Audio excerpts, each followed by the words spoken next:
कैसे हो मित्रों, क्या हाल चाल। एक्स्ट्रा क्लास के नाम पर बहुत कम बच्चे आते हैं। डर गए क्या एक्स्ट्रा क्लास ज्वाइन करने से कि यार पढ़ाई नहीं करनी। आज क्लास कैसे, एक्स्ट्रा क्लास है तो extra class extra class extra class. चलो बढ़िया। आज की क्लास में रिएक्ट का इंटरमीडिएट वीक हम स्टार्ट कर रहे हैं। ठीक है, आज हम पढ़ने वाले हैं रिएक्ट के साथ फॉर्म्स कैसे क्रिएट आप कर सकते हो। ठीक है, नॉर्मल जो HTML में हम फॉर्म क्रिएट करते हैं वहां पर फ्लो किस प्रकार का रहता है, और यहाँ पर हम कैसे एक अच्छी प्रैक्टिस को फॉलो करके एक फॉर्म क्रिएट कर सकते हैं, वो समझने वाले हैं। क्या बात समझ में आ रही है? क्या बात समझ में आ रही है? क्या बात समझ में आ रही है? बढ़िया, वेरी गुड। चलो, लास्ट 2 क्लासेस नहीं किया, कोई दिक्कत दिक्कत तो होगी दोस्त।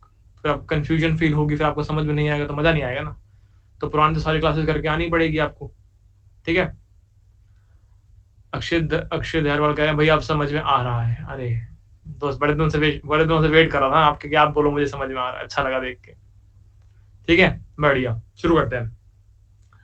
तो रिएक्ट में जो फॉर्म्स होते हैं, ठीक है, रिएक्ट के द्वारा जब हम फॉर्म्स क्रिएट कर रहे होते हैं वहां पर हम अच्छी प्रैक्टिस फॉलो कर रहे होते हैं कि वहां पर हम स्टेट को मेंटेन कर रहे होते हैं, हम स्टेट को सेव कर रहे होते हैं कि जो मेरे फॉर्म की स्टेट है उसको हम सेव कर रहे हैं। अब फॉर्म क्या होता है एक बार दोबारा याद दिलाते हैं आपको। लेट्स से मैंने बोला कि यहाँ पर मेरे पास एक फॉर्म है इस प्रकार का, और इस फॉर्म में मेरे पास कुछ फील्ड्स हैं। मेरे पास एक फर्स्ट नेम करके फील्ड है, मेरे पास एक सेकंड नेम करके फील्ड है, या लास्ट नेम करके फील्ड है। ठीक है, ऐसे करके मेरे पास फील्ड्स हुआ करती थी, right. User name, ID, password, मेरे पास फील्ड्स हैं। ठीक है, और मेरे पास एक सबमिट करके बटन है जो मैं यूज करके सबमिट कर सकता हूँ। कुछ चेक बॉक्सेस मेरे पास हैं, कुछ रेडियो बटन्स मेरे पास हैं, कुछ ड्रॉप डाउन मेन्यूज मेरे पास है, राइट।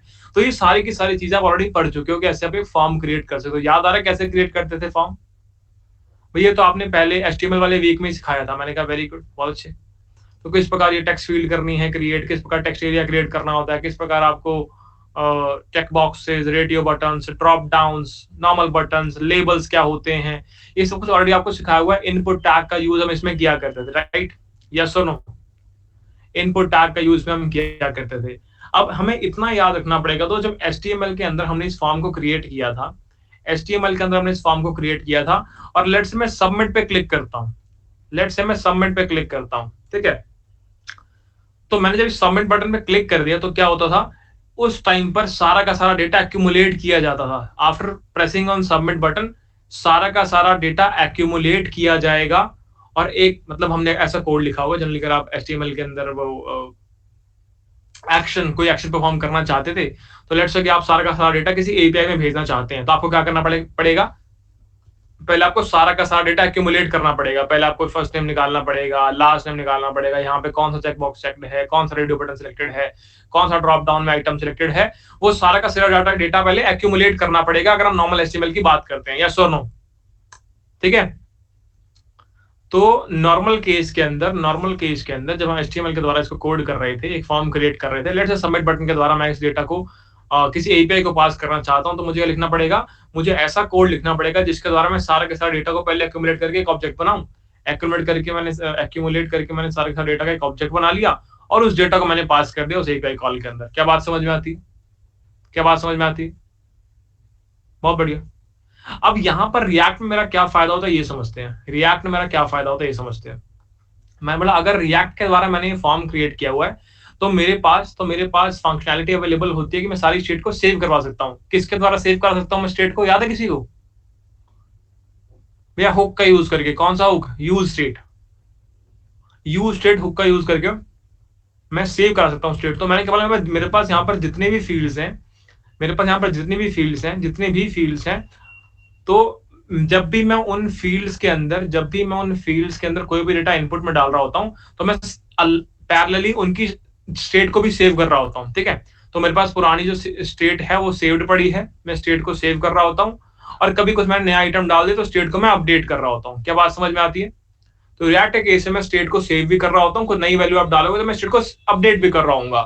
तो जब मैं सबमिट बटन पे यहां पर क्लिक करूंगा तो मेरे को डेटा एक्यूमुलेट करने की नीड नहीं है, मेरा डेटा ऑलरेडी प्रेजेंट होगा, मुझे सिर्फ सेंड करना है API को।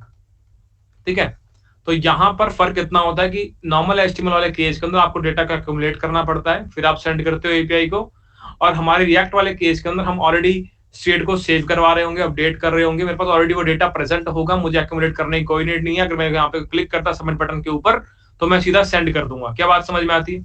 सवाल है कैसे, सवाल है कैसे, हाउ, सवाल है कैसे, वो हम करेंगे, वही तो हम सीखना है, वही तो हम सीखना है। माई फर्स्ट लाइव क्लास, साहिल जायसवाल। दोस्त अगर आपकी किसी की भी फर्स्ट लाइव क्लास है तो मेक श्योर कि आपने पुरानी सारी की सारी क्लासेस जो है पूरी देख ली हैं, आपको समझ में आ चुके सारे के सारे कॉन्सेप्ट। अगर आपको लास्ट की कुछ अगर आपने पुरानी क्लासेस नहीं देखी है तो आपकी आज की क्लास का कॉन्सेप्ट आपको समझ आना मुश्किल हो जाएगा। क्या बात समझ में आती? ठीक है,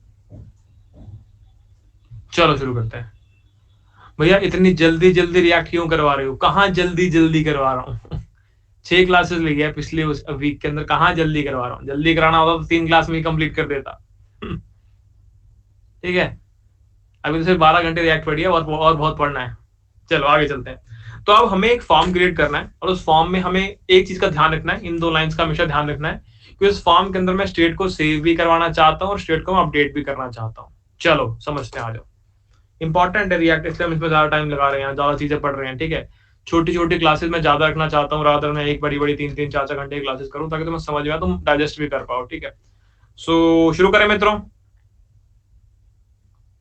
शुरू करें बढ़िया। तो मैंने क्या किया, मैं डेस्कटॉप पे चला गया, मैंने एक फोल्डर क्रिएट कर लिया और इसका नाम हमने रख दिया, इस फोल्डर का नाम हमने क्या रख दिया, हमने रख दिया इसका नाम रिएक्ट फॉर्म। और इसके अंदर मैंने क्या किया, टर्मिनल ओपन कर लिया और मैं बोला डेस्कटॉप पे चलो, डेस्कटॉप पे रिएक्ट फॉर्म मिल गया। अब मुझे बताओ रिएक्ट आप कैसे क्रिएट करते थे? रिएक्ट आप कैसे क्रिएट करते थे? अरे बोलो बोलो, रिएक्ट आप कैसे क्रिएट करते हैं मित्र? क्या कमांड थी वो? बोलो बोलो बोलो बोलो बोलो बोलो, जल्दी बताया करो यार। तो हमने बोला जी npx क्रिएट रिएक्ट ऐप और हमने नाम रख दिया फॉर्म ऐप। npm लिख दिया गलती से मैंने दोस्त, ठीक है जी। हमने इसको कैपिटल नहीं रखना है, तो हमने ये फॉर्म ऐप क्रिएट कर दिया, बहुत बढ़िया। तो हमने इस कमांड को रन करके क्रिएट रिएक्ट ऐप कर दिया। इस ऐप के क्रिएट होने का वेट करते हैं, तब तक आप भी फटाफट क्रिएट कर लें। स्टार्टर पैक हमारे टीए साहब ने हमें दिया ही नहीं, रिप्लाई नहीं करा, तो हम बिना स्टार्टर पैक के करेंगे आज। ठीक है,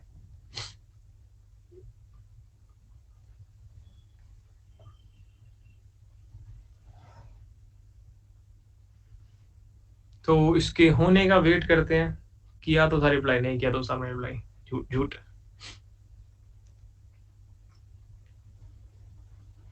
तो इसके होने का वेट करते हैं, फटाफट फटाफट, चल जा भाई, चल जा भाई, चल जा चल जा।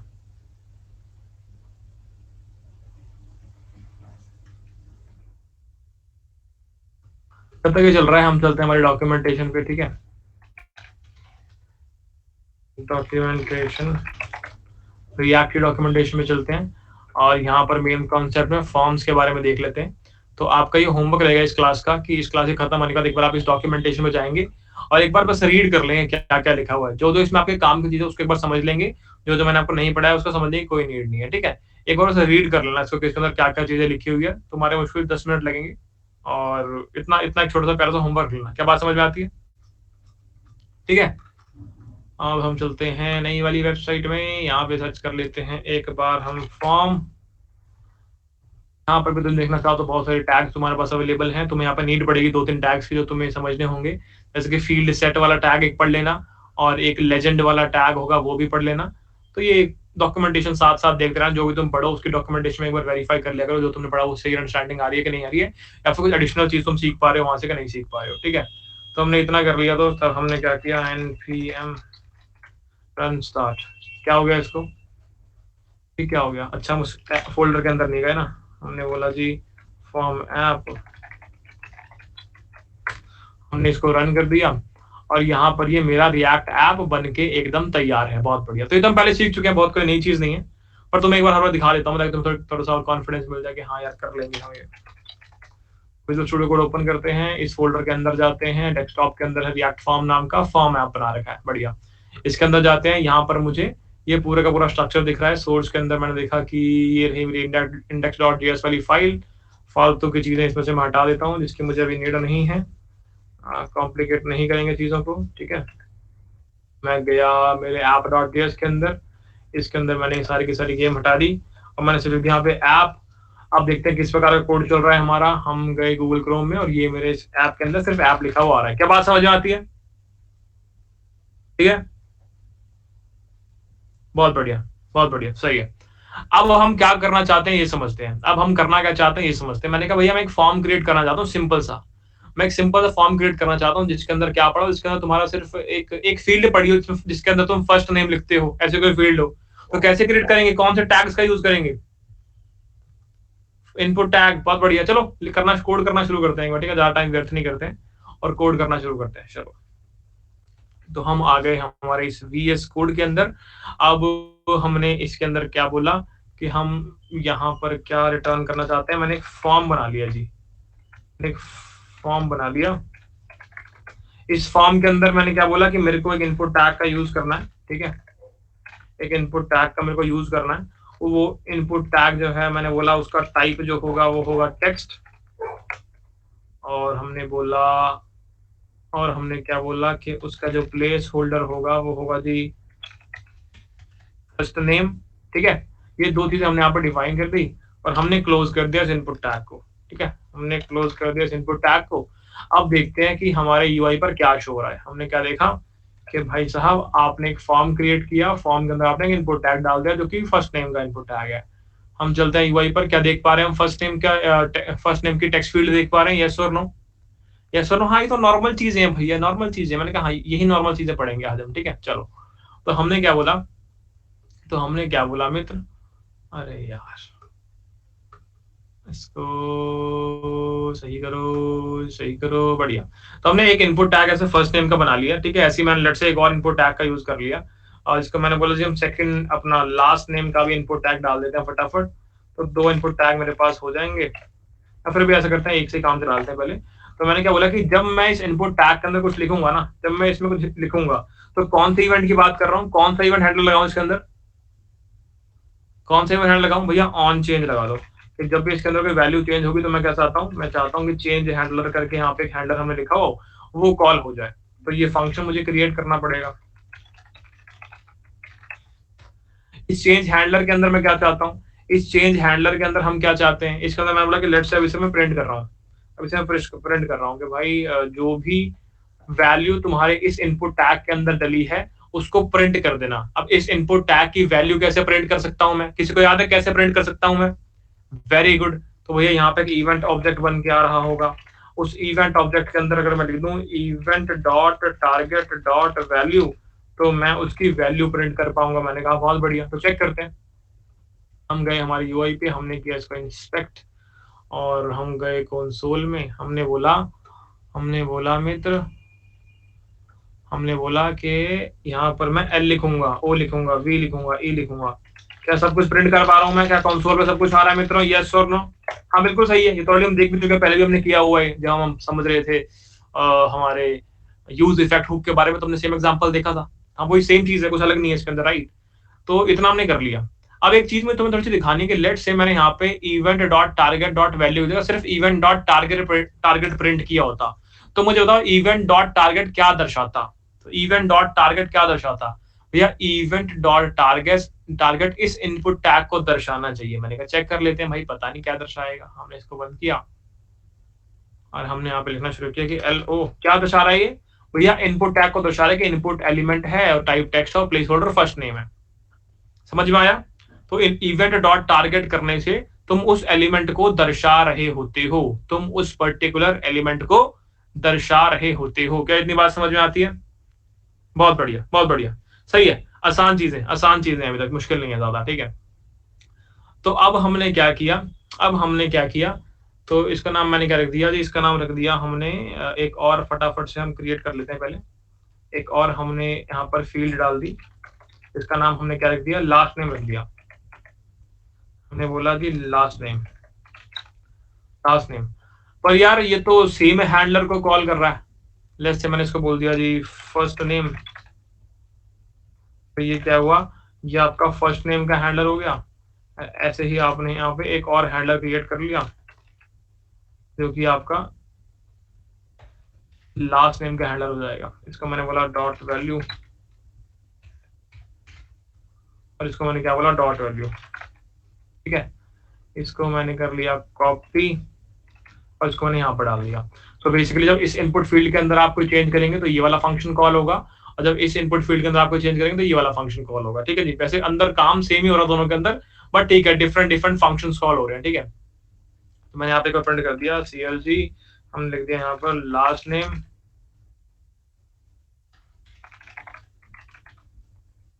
लिख दिया हमने प्रिंटिंग लास्ट नेम, और यहाँ लिख दिया जी CLG प्रिंटिंग फर्स्ट नेम। बहुत बढ़िया। तो जब पहले वाले के अंदर कोई भी चेंज होता है वैल्यू के अंदर, तो आपका फर्स्ट नेम हैंडलर कॉल होगा जहां पे आप प्रिंट करेंगे फर्स्ट नेम और यहाँ वैल्यू प्रिंट कर देंगे। उसी प्रकार ये इस पे जब कोई चेंजेस करेंगे तो ये वाला फंक्शन कॉल होगा, ये वैल्यू प्रिंट करेगा और ये स्टेटमेंट प्रिंट करेगा प्रिंटिंग लास्ट नेम, और ये वैल्यू प्रिंट कर देगा। ठीक है, चेक करते हैं सही चल रहा है क्या नहीं चल रहा। हमने क्या किया, हमने यहाँ पर दो फील्ड रख दी है। ठीक है, अभी ये सेम उसमें आ रही है, इसको नीचे कर लेते हैं। नीचे करने के लिए हमने यहाँ पे क्या किया, हमने यहाँ पर एक br टैग का यूज कर लिया, एक और br टैग का यूज कर लिया। बहुत बढ़िया। तो अब ये हमारा नीचे आ गया। बहुत बढ़िया। हमने क्या बोला कि अगर मैं यहाँ पर लव लिखूं, L लिखूं, तो क्या हुआ, printing first name L, printing first name O, printing first name LOV, printing first name LOVE। बहुत बढ़िया, सही चल रहा है। अगर यहाँ पे मैं लिखूं B, लास्ट नेम प्रिंट हो गया B A, last name print हो गया BA, लास्ट नेम प्रिंट हो गया BAB, लास्ट नेम प्रिंट हो गया BABB। ठीक है, तो इस प्रकार हमने प्रिंट कर लिया लास्ट में। बढ़िया। तो हम यहाँ पे समझने की कोशिश क्या कर रहे हैं, हम यहाँ पे ये समझने की कोशिश कर रहे हैं कि आपका ये वाला एलिमेंट जो है वो इस वाले फंक्शन से मैप्ड है, और ये वाला एलिमेंट जो है लास्ट नेम का, ये इस वाले फंक्शन से मैप्ड है। क्या इतनी बात समझ पा रहे हैं, क्या इतनी बात समझ पा रहे हैं, क्या इतनी बात समझ पा रहे हैं। ठीक है, इतना इतना समझ में आ रहा है, इतना समझ में आ रहा है। इसमें कुछ ऐसा खास मुश्किल टाइप्स था नहीं कुछ। ठीक है भैया, मैंने कहा मुश्किल तो नहीं था, मुश्किल तो नहीं था, वो बात तो तुम्हारी सही है, पर अब थोड़ा सा इसको मुश्किल की ओर लेके चलते हैं। अभी तो बस हम इसको प्रिंट ही करना है। मैंने यहाँ पे क्या किया, मैंने यहाँ पे दो स्टेट वेरिएबल बना दिए। एक मैंने बना दिया फर्स्ट नेम टाइप का, set first name use state, और मैंने इसको किससे इनिशियलाइज कर दिया, मैंने इसको इनिशियलाइज कर दिया एम्प्टी से। ऐसे ही मैंने यहाँ पे एक लास्ट नेम बना दिया।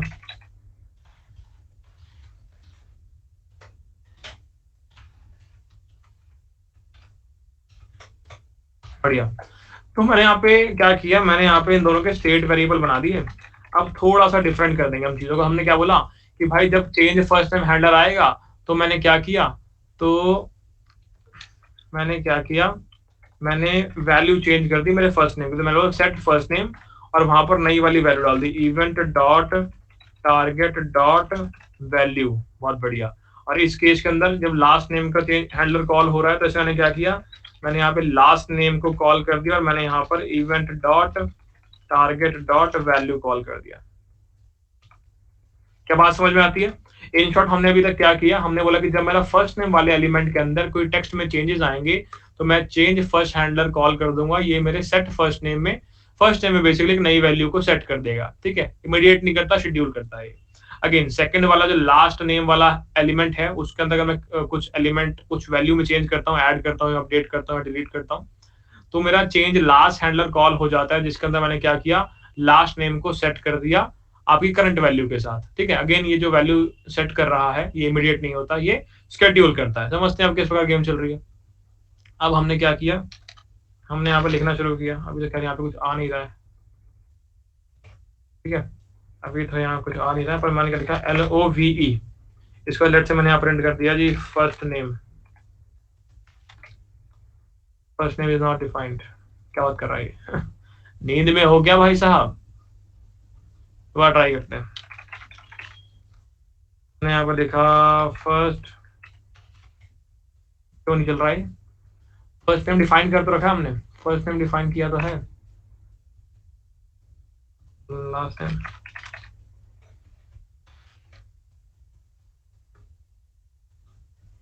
क्या कर बड़े मित्रों, क्या गड़बड़ है? हमने फर्स्ट टाइम ये क्रिएट कर लिया। एक मिनट रुको यार, प्रिंट करके लिखें।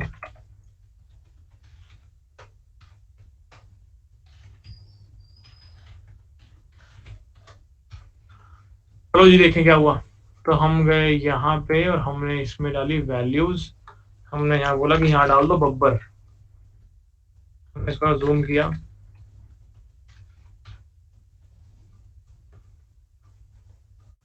हमने बोला इसको थोड़ा जूम करो भाई। चल जा चल जा। हमने क्या बोला कि यहाँ पर वैल्यू डाल दो राहुल। अरे भाई क्या हो गया? क्या हो रहा है? चल कर रहा है ये? तो कीबोर्ड खराब हो गया क्या? बब्बर लिख दिया मैंने यहाँ पे, ठीक है। और मैंने यहाँ पर कंसोल में चेक किया तो क्या मेरा बब्बर प्रिंट हो रहा है? हाँ बिल्कुल हो रहा है भैया। और मैंने यहाँ पर लिख दिया लव, तो क्या मेरा लव प्रिंट हो रहा है? हाँ बिल्कुल हो रहा है भैया। तो वैल्यू सही हो रही है। तो इन शॉर्ट मेरे यहाँ पर टाइप करने से क्या हो रहा है, जैसे जैसे मैं यहाँ पर चीजें चेंज करता जा रहा हूँ, जैसे जैसे मैं यहाँ पर चीजें टाइप करता जा रहा हूँ, साथ साथ क्या होता जा रहा है, साथ साथ उनकी वैल्यूज अपडेट होती जा रही है। साथ साथ उन फर्स्ट नेम की वैल्यूज उस लास्ट नेम की वैल्यूज अपडेट होती जा रही है। क्या हम ये बात समझ पा रहे हैं? क्या हम ये बात समझ पा रहे हैं? यस और नो? सिंपल चीज है, सिंपल चीज है। बेसिकली आप कुछ भी टाइप करते हो पहले वाले आपके इनपुट टैग के अंदर, तो ऑन चेंज हैंडलर लगा पड़ा आपका, इस फंक्शन को कॉल करता है वो चेंज फर्स्ट नेम हैंडलर को। इस फंक्शन के अंदर आप जाते हो और आप फर्स्ट नेम के अंदर एक नई वैल्यू को सेट कर देते हो जो भी आपकी टेक्स्ट फील्ड के अंदर पड़ी हुई है। सेम फॉर लास्ट नेम कि भाई आप ये इस एलिमेंट में अगर कोई भी टेक्स्ट में चेंजेस करते हो, कुछ ऐड करते हो, रिमूव करते हो, तो आप चेंज लास्ट नेम हैंडलर को कॉल कर देते हो, जो कि बेसिकली क्या करता है, इसके अंदर बेसिकली आप सेट करो लास्ट नेम को इस करंट वैल्यू के साथ। बहुत बढ़िया। तो इससे क्या हो रहा है, इससे अगर आप टेक्स्ट फील्ड के अंदर कोई भी चेंज करते हो तो आपका फर्स्ट नेम और लास्ट नेम हमेशा सिंक में रहता है, और फर्स्ट नेम और लास्ट नेम के अंदर हमेशा आपकी करंट वैल्यू पड़ी होती है। क्या ये बात समझ पा रहे हैं हम? क्या बात समझ पा रहे हैं हम? बहुत बढ़िया, बहुत बढ़िया। ठीक है, एक चीज समझ में आई, एक चीज थोड़ी समझ में आई। थोड़ा सा और जो करने की कोशिश करते हैं। अब मैं यहाँ पे क्या बोला कि यार अभी तो ये दो ही फंक्शन है, अभी तो मित्रों ये दो ही फंक्शन है, ठीक है, ज्यादा नहीं है। अभी दो ही वैल्यूज है जिनमें हमने डेटा डालने की कोशिश की है, ठीक है। तो उन दोनों वैल्यूज के हमने क्या किया, यूज स्टेट वाले उन दोनों वैल्यूज के हमने डिफरेंट पे हैंडलर बना लिए, ठीक है। अभी क्या है, फर्स्ट नेम है और लास्ट नेम है, उन दोनों के लिए हमने डिफरेंट स्टेट वेरिएबल बना लिए और उनके लिए डिफरेंट डिफरेंट हैंडलर क्रिएट कर लिए, ठीक है। लेट्स से मेरे फॉर्म के अंदर बहुत सारा डेटा है कि भाई फर्स्ट नेम भी है, लास्ट नेम भी है, ईमेल एड्रेस भी है, फोन नंबर भी है, कुछ चेक बॉक्सेस सिलेक्ट करने हैं, कुछ रेडियो बटन सिलेक्ट करने हैं, कुछ रीमार्क्स ऐड करने हैं, कुछ टेक्स्ट एरिया पड़ा हुआ है। तो इतना सारा डेटा के लिए मैं हर किसी के लिए स्टेट वेरिएबल बनाऊंगा क्या? क्या मैं हर किसी के लिए स्टेट वेरिएबल बनाऊंगा? नहीं। तो मैंने तुम्हें क्या सिखाया था, मल्टीपल स्टेट्स को हैंडल करने के मेरे पास क्या तरीके होते हैं भैया? पहला तरीका आपने सिखाया था कि ऐसे मल्टीपल सिंगल सिंगल वेरिएबल बना लो। दूसरा तरीका आपने क्या सिखाया था, ऑब्जेक्ट बना लो। जहां पे हम फंस गए थे, पूरा कोड कंप्लीट नहीं हो पाया था, वो याद आ रहा है किसी को? प्रीवियस ऑब्जेक्ट करके हम बनाने वाले थे, हम फंस गए थे, हम लोग इसको कंप्लीट नहीं कर रहे, बाद में करेंगे। याद है किसी को? बहुत बढ़िया, अब समझते हैं उसको।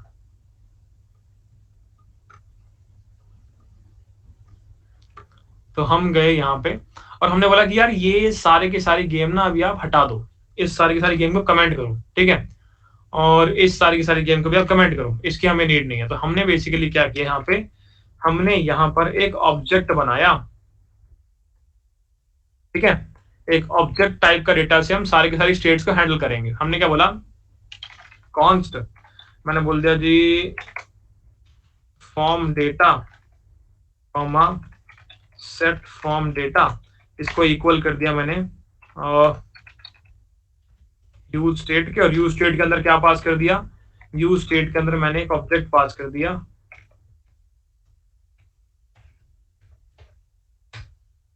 तो मैंने इसके अंदर एक ऑब्जेक्ट क्रिएट कर दिया भाई, और मैंने सिंपल सी एक चीज बोली कि भाई यहाँ पर जो है, यहाँ पर जो है, यहीं पर लिख दूं क्या, लिख देता हूँ। तो मैंने कहा इस ऑब्जेक्ट के अंदर तुम्हारे पास दो प्रॉपर्टीज पड़ी हैं। पहली पड़ी है जी फर्स्ट नेम, इसकी स्टार्टिंग वैल्यू हमने एम्प्टी स्ट्रिंग दी हुई है,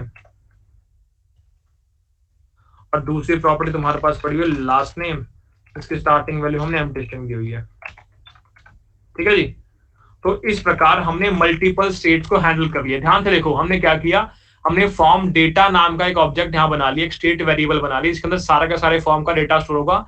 अब चाहे फॉर्म के अंदर 10 प्रकार का डेटा हो, चाहे 20 प्रकार का, चाहे 100 प्रकार का, सारा डेटा इसके अंदर स्टोर होने वाला है। इस फॉर्म डेटा को हमने इनिशियलाइज कर दिया किसके साथ, इस ऑब्जेक्ट के साथ, कि भाई फॉर्म डेटा के अंदर स्टार्टिंग में फर्स्ट नेम पड़ा होगा और लास्ट नेम पड़ा होगा। क्या ये बात समझ में आती है? क्या ये बात समझ में आती है? बहुत बढ़िया।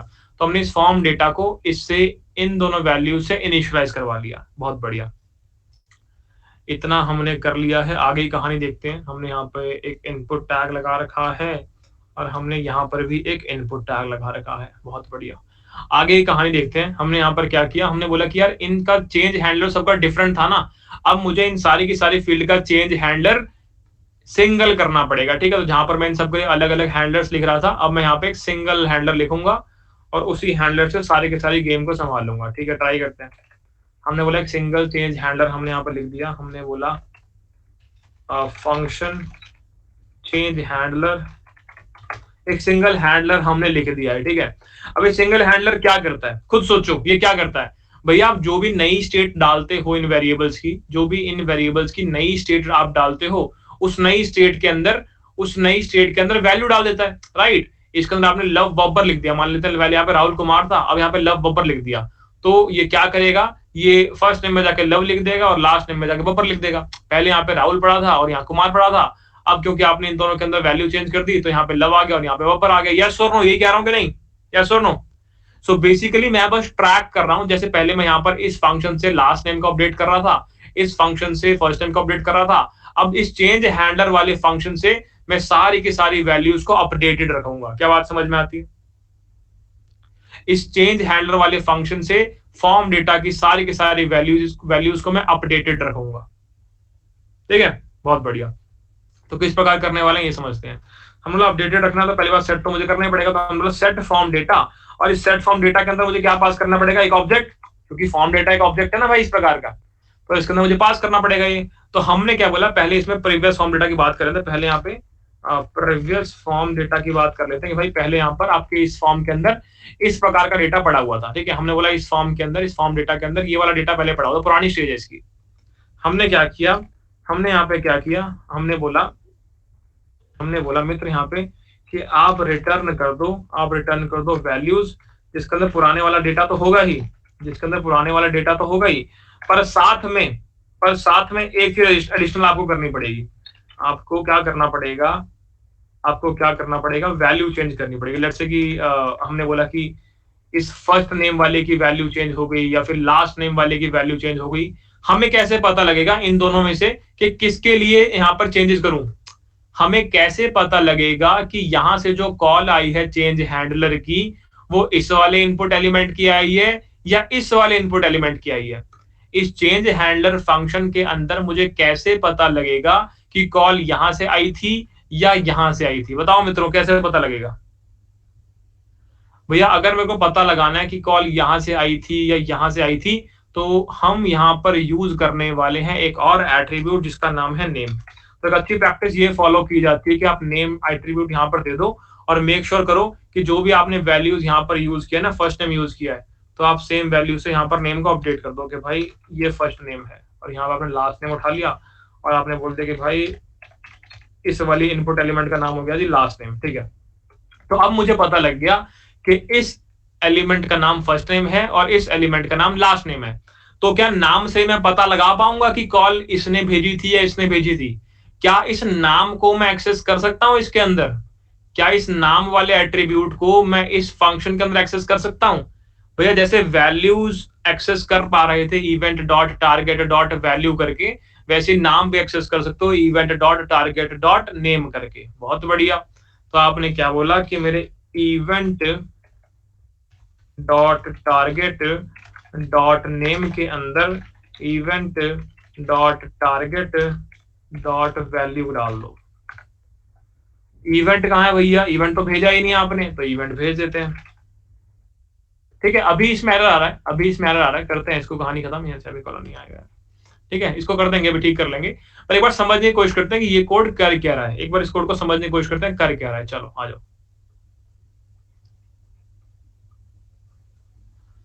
एक बार ये समझना, एक बार जैसे तुमने ये समझ लिया तुम्हें समझ में आ जाएगा मैंने क्यों बोला था रिएक्ट जो होता है स्टेट को मेंटेन करता है और अपडेट करता है। एक बार ये समझते हैं आ जाओ। तो हमने यहाँ पर क्या बोला, हमने एक कोड लिखा हुआ है, वो कोड क्या लिखा है हमने कि भाई सेट फॉर्म डेटा यहाँ पे अपने अपनी प्रीवियस स्टेट के लिए कोड लिखा हुआ है कि मेरी प्रीवियस स्टेट के लिए आपने एरो फंक्शन रन किया और आपने बोला कि मैं रिटर्न करूंगा क्या, मैं रिटर्न करूंगा ये चीजें, क्या है इसके अंदर। हमने इसको यहाँ से क्लोज कर दिया, खत्म।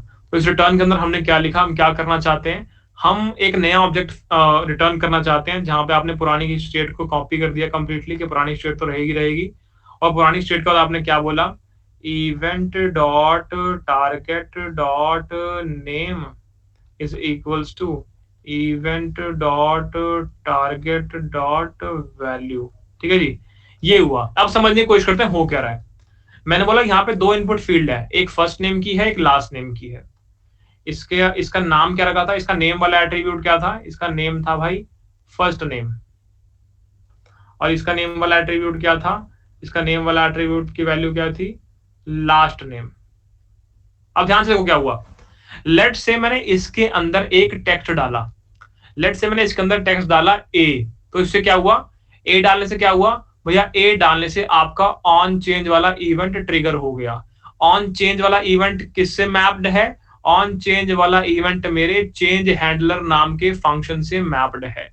मेरे चेंज हैंडलर वाले फंक्शन के अंदर क्या कोड लिखा है, मेरे चेंज हैंडलर वाले फंक्शन के अंदर ये कोड लिखा है जो कि क्या करता है, फॉर्म डेटा के अंदर नया डेटा डालता है। अच्छा, फॉर्म डेटा के अंदर क्या डेटा डाल रहा है, ये फॉर्म डेटा के अंदर जो यहां से डेटा निकल के आएगा उसको डाल रहा है। यहां से क्या डेटा निकल के आ रहा है, यहाँ पे आप रिटर्न कर रहे हो कि भैया प्रीवियस स्टेट को एग्जैक्टली कॉपी कर देना।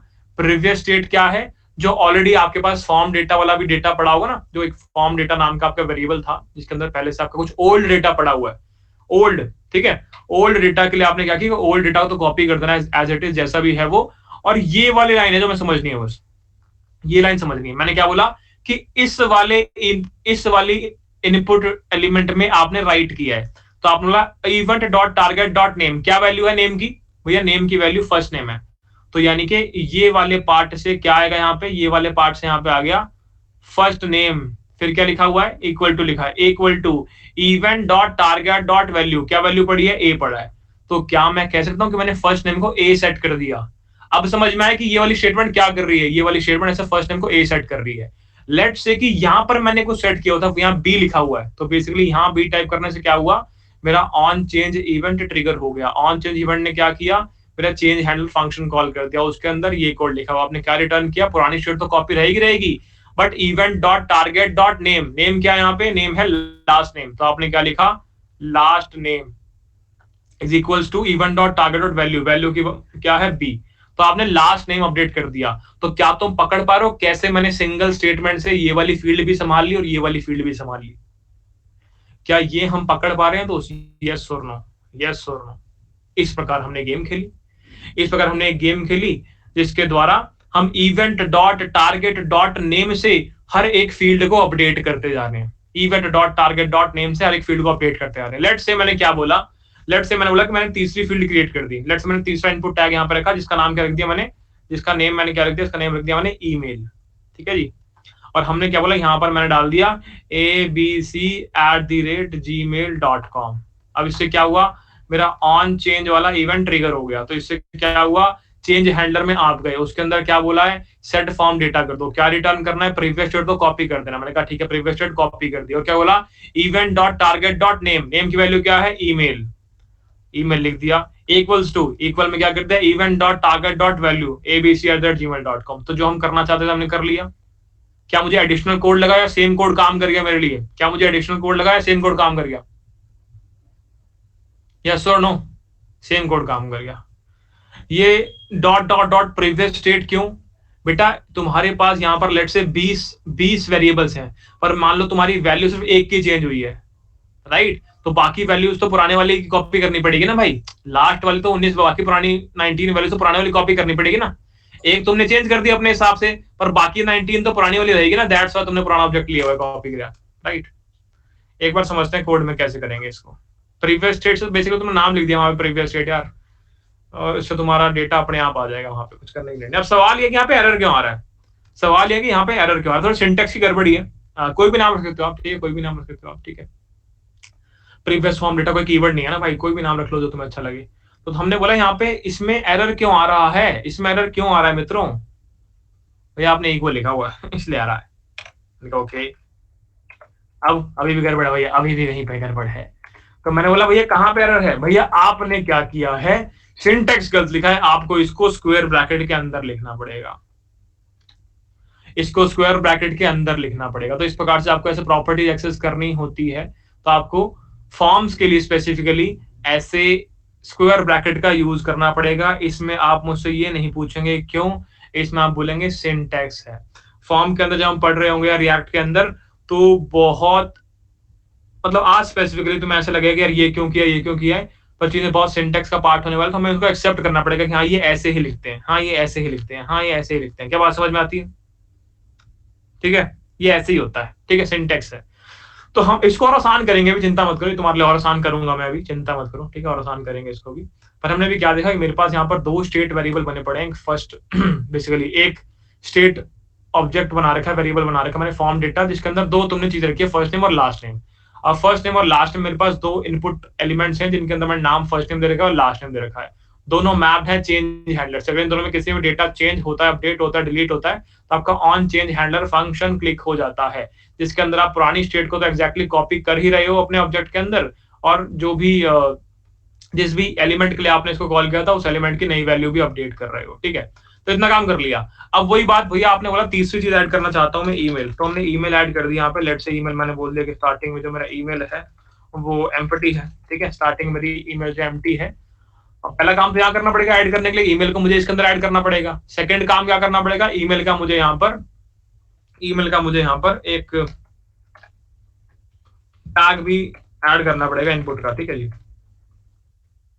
तो इनपुट का एक टैग भी ऐड करना पड़ेगा इसके अंदर स्पेसिफिक ईमेल के लिए, तो वो भी फटाफट से कर देते हैं। तो हमने क्या बोला कि भाई साहब इनपुट के अंदर हमने क्या बोला कि मेरा टाइप होगा वो क्या होगा, टाइप मेरा ईमेल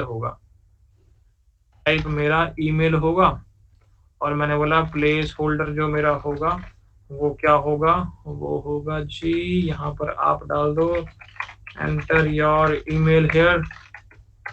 और मैंने बोला यहाँ पर भी मैं चाहता हूँ कि सेम चेंज हैंडलर ही कॉल हो रहा हो, क्योंकि मैंने वो जेनरिक बनाया ना भाई, मैंने वो स्पेसिफिक नहीं बनाया कि भाई फर्स्ट नेम के लिए चले या इसके लिए चले, मैंने वो जेनरिक बना रखा, सबके लिए चलना चाहिए वो, ठीक है। और मैं इसको नाम दे दिया। अगेन नाम इसका क्या रहेगा, जो भी नाम आपने यहाँ पर यूज किया होगा उसी को आप कॉपी कर दोगे यहाँ पर कि भाई मेरे को नाम ये यूज करना है, ठीक है जी। तो इस प्रकार आपने तीसरा टैग भी यहाँ डाल दिया। अब चेक करते हैं ईमेल वाला चल रहा है कि नहीं चल रहा। तो हमने क्या किया, हम यहाँ गए, कहाँ मेरा ऐप, ठीक है। तो मेरा ईमेल वाली गेम भी आ गई, वो रीलोड कर लेता हूँ, बढ़िया। तो मैंने यहाँ पे लिखा लव, ठीक है, कोई इशू नहीं है, बब्बर, बढ़िया, लव बब्बर 3@gmail.com, बढ़िया। एक बार चेक करते हैं, चल रहा है कि नहीं चल रहा। हमने यहाँ पे क्या किया, हमने यहाँ पे लिख दिया,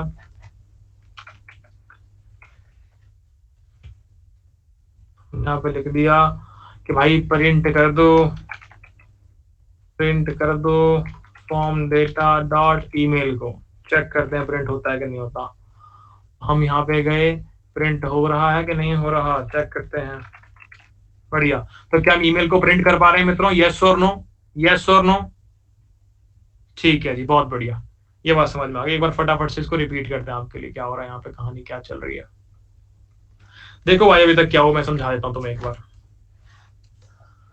तो हमने क्या बोला, ये मेरा यूआई है, इस यूआई के अंदर भी तीन टेक्स्ट फील्ड आप देख पा रहे हैं, फर्स्ट नेम भी देख पा रहे हैं, लास्ट नेम भी देख पा रहे हैं, और एक ईमेल आईडी के देख पा रहे हैं। मैंने बोला जी इसके अंदर आपका फर्स्ट नेम आएगा, और इसके अंदर जी आपका लास्ट नेम आएगा, और इसके अंदर जी आपका ईमेल आईडी आएगा। बहुत बढ़िया, बहुत बढ़िया। अब इसके अंदर हमने क्या बोला कि जब भी यहाँ पे हम कुछ टाइप करते हैं तो हमारा एक हैंडलर ट्रिगर हो जाता है। तो बेसिकली हमने इसके ऊपर ऑन चेंज इवेंट को मैप कर रखा है, इसके ऊपर ऑन चेंज इवेंट को मैप कर रखा है, इसके ऊपर भी ऑन चेंज इवेंट को मैप कर रखा है एक सिंगल हैंडलर के साथ। जिस हैंडलर का नाम क्या है, इस हैंडलर का नाम क्या है, इसका नाम हमने दिया हुआ है चेंज हैंडलर, ठीक है जी, बहुत बढ़िया, बहुत बढ़िया। हमने क्या बोला है कि इस वाली फील्ड का नाम हमने क्या रखा है, इसका नाम हमने रखा हुआ है फर्स्ट नेम। इस वाली फील्ड का नाम हमने क्या रखा हुआ है, इसका नाम रखा हुआ है लास्ट नेम। और इस वाली फील्ड का नाम हमने क्या रखा हुआ है, इसका नाम हमने रखा हुआ है ईमेल। ठीक है जी, बहुत बढ़िया। इस चेंज हैंडलर के अंदर हमने बोला क्या होता है, इस चेंज हैंडलर के कोड के अंदर हमने क्या लिखा हुआ है, set form data. Basically form का डेटा वाले ऑब्जेक्ट को आप सेट कर रहे हो। यहाँ पे आपने क्या बोला, मैं क्या सेट करूंगा इसको, इसके अंदर मतलब 2 स्टेप्स हम करने वाले हैं। प्रीवियस स्टेट कॉपी कर रहे हैं, प्रीवियस स्टेट कॉपी कर रहे हैं, और सेकंड काम क्या कर रहे हैं, जिस एलिमेंट की वजह से ट्रिगर हुआ है उसकी वैल्यू को अपडेट कर रहे हैं। ठीक है, जिस एलिमेंट की वजह से ट्रिगर हुआ है, जिस एलिमेंट की वजह से ट्रिगर हुआ था आपका ये वाला हैंडलर, उसकी वैल्यू को अपडेट कर रहे हैं, उसकी वैल्यू को अपडेट कर रहे हैं। ठीक है जी, ये 2 काम कर रहे हैं इसके अंदर। बहुत बढ़िया। ठीक है जी, इतना ही कोड लिखा है अभी तक हमने बोला इतना ही कोड लिखा है। ये कोड क्या करता है, अगर फॉर्म नेम, अगर फर्स्ट नेम के अंदर कोई नया डेटा आ गया तो ऑन चेंज इवेंट ट्रिगर हुआ, आपने इस हैंडलर को कॉल किया, इस हैंडलर ने 2 काम किए, प्रीवियस स्टेट पुरानी की पुरानी कॉपी कर दी। किसके लिए हो रहा है, ये फॉर्म डेटा वाले वेरिएबल के हो रहा है। फॉर्म डेटा के अंदर प्रीवियस स्टेट पूरी कॉपी कर दी, और जिस एलिमेंट के लिए ट्रिगर हुआ है, कौन से एलिमेंट के लिए ट्रिगर हुआ है भैया, फर्स्ट नेम के लिए ट्रिगर हुआ है, उस फर्स्ट नेम के वैल्यू इसने अपडेट कर दी कि भाई नई वैल्यू इसकी जो भी उस टाइम पर वैल्यू पड़ी है वो अपडेट कर दो। अगेन सेम यहाँ पर, अगर लेट से इसके अंदर मैंने कोई नया डेटा डाला होता, रिमूव किया होता, तो क्या होता, ऑन चेंज ट्रिगर होता, चेंज हैंडलर पे जाते और आप इस फंक्शन के अंदर जाते, जो फंक्शन क्या करता, इस फॉर्म डेटा के अंदर प्रीवियस स्टेट कॉपी कर देता, और जिस एलिमेंट की वजह से ये हैंडलर ट्रिगर हुआ है, किसकी वजह से हुआ है, लास्ट नेम की वजह से ट्रिगर हुआ है, तो लास्ट नेम की वैल्यू को ये अपडेट कर देता। दोबारा देखो, अगर लेट से इसके अंदर कोई चेंज मैंने किया है तो ये क्या करता, ऑन चेंज इवेंट ट्रिगर होता, आप जाते चेंज हैंडलर के ऊपर, वो कॉल करता है इस फंक्शन को जहां पर आपने बोला है। 2 काम आप करेंगे, प्रीवियस स्टेट कॉपी करेंगे फॉर्म डेटा के अंदर, और सेकंड काम क्या करेंगे, जिस एलिमेंट की वजह से ट्रिगर हुआ है, किस एलिमेंट को ट्रिगर हुआ है, ईमेल की वजह से, तो ईमेल के अंदर आप वैल्यू को अपडेट कर देंगे। किस वैल्यू से अपडेट करेंगे, जो भी करंट वैल्यू यहाँ पर इस फील्ड के अंदर पड़ी होगी। क्या बात समझ में आती है, क्या बात समझ में आती है, बढ़िया बढ़िया। अब यहाँ पर बच्चे बहुत इंटरेस्टिंग सवाल पूछ रहे हैं, देखो बच्चे बहुत इंटरेस्टिंग सवाल पूछ रहे हैं। बच्चे कह रहे हैं कि नहीं ये हटा दो भैया, आप गलत कर रहे हो, ये आप सिर्फ ये करो। मैंने कहा ठीक है बेटा, कोई बात नहीं, अभी कर देते हैं। आपने बोला इस वाले ऑब्जेक्ट के अंदर ना स्टार्टिंग में फर्स्ट नेम पड़ा था, लास्ट नेम भी पड़ा था, और यहाँ पे ईमेल भी पड़ा था। अब क्योंकि मेरे समझदार बच्चे यहाँ पे हैं, उन्होंने क्या बोला कि सेट फॉर्म स्टेट, और यहाँ पे सिर्फ ना फर्स्ट नेम डाल दो। तो हम इस ऑब्जेक्ट के अंदर गए, हमने अरे हटो ना तुम, अरे सिर्फ फर्स्ट नेम डाल इसके अंदर। बड़ी समझदार वाली बातें करिए भाई, मजा आ गया। भाड़ में गया लास्ट नेम, भाड़ में गई ईमेल आईडी। समझदार तो तुम हो, देखो ऐसी बात तो नहीं है, समझदार तो हो। ठीक है जी, चलो आगे देखते हैं, आगे देखते हैं।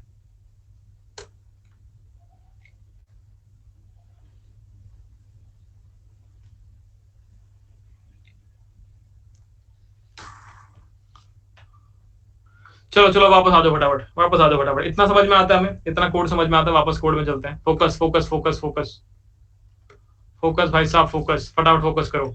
हमने इतना समझ लिया कि इस प्रकार गेम चल रही है यहाँ पे। ये मेरा हैंडलर है, इसको मैं हटा सकता हूँ, उसकी कोई नीड नहीं है भाई। ठीक है, ये मेरा स्टेट वेरिएबल मैंने क्रिएट किया हुआ है, कहाँ गया मेरा, हाँ ये स्टेट वेरिएबल क्रिएट किया हुआ है। ये चेंज हैंडलर यहाँ पे लिखा हुआ है, और 3 चीजें मैंने यहाँ पर लिखी है, एक फर्स्ट नेम के लिए, एक लास्ट नेम के लिए, और एक मेरे ईमेल हैंडलिंग के लिए। फटाफट तुम्हारे पास 1 मिनट का टाइम है, जितना इसमें समझना चाहते हो समझ लो, फटाफट से, फटाफट से, ज्यादा टाइम व्यर्थ नहीं करेंगे इसके अंदर। ठीक है, इसके अंदर ज्यादा टाइम व्यर्थ नहीं करेंगे।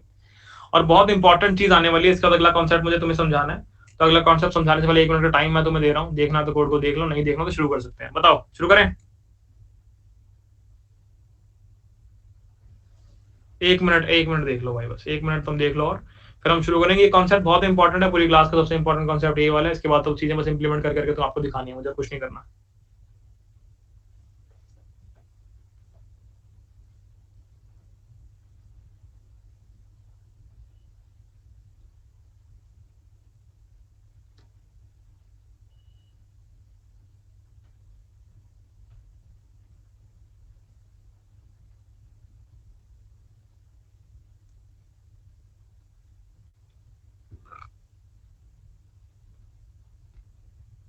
चलो शुरू करते हैं। चलो अब हम जो चीज पढ़ने वाले हैं उसे कहते हैं कंट्रोल्ड कंपोनेंट्स। अब हम जो चीज पढ़ने वाले हैं उसका नाम है कंट्रोल्ड कंपोनेंट्स। सुना है इसके बारे में किसी ने? क्या होता है controlled components? Set form data कहां से आया बेटा? जो स्टेट वेरिएबल बनाया वहां पे क्या लिखा हुआ है? यूज स्टेट हमेशा दो चीज रिटर्न करता है कैरे के अंदर, पहला होता है वेरिएबल, दूसरा होता है function that can update the value of the variable. तो वो सेट फॉर्म डेटा वो फंक्शन है जो यूज स्टेट ने रिटर्न किया। कोड जूम कर दो, कितना जूम करूं अभी यार? एक बार रुको, देखो जरा, मैं या तो मेरी आंखें खराब हो गई हैं, मैं दिखा देता हूं तुम्हें एक बार। इसमें कितना जूम करूं बताओ? ऐसे लिख दूं? ऐसे ऐसे कर देता हूं भाई, ऐसे पढ़ लेंगे, कोई बात नहीं, ऐसे पढ़ लेंगे, कोई नहीं, स्क्रॉल ही करता मर जाएंगे फिर हम। क्या यार, चलो अब मैं क्या बात कर रहा था बुलवा दिया तुमने। कंट्रोल कंपोनेंट की बात हम कर रहे थे, ठीक है? क्या होता है कंट्रोल कंपोनेंट? फटाफट बता दो, बताओ क्या होता है कंट्रोल कंपोनेंट?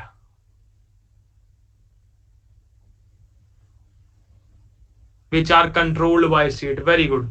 तो जब भी आपकी कहानी में आपके आपके आसपास आपको कंट्रोल कंपोनेंट नाम की कोई चीज सुनाई दे, तो आपको हमेशा इतना ध्यान रखना कि यहाँ पे आप क्या कहना चाह रहे हैं कि आप मेंटेन कर रहे हैं स्टेट को इनसाइड कंपोनेंट।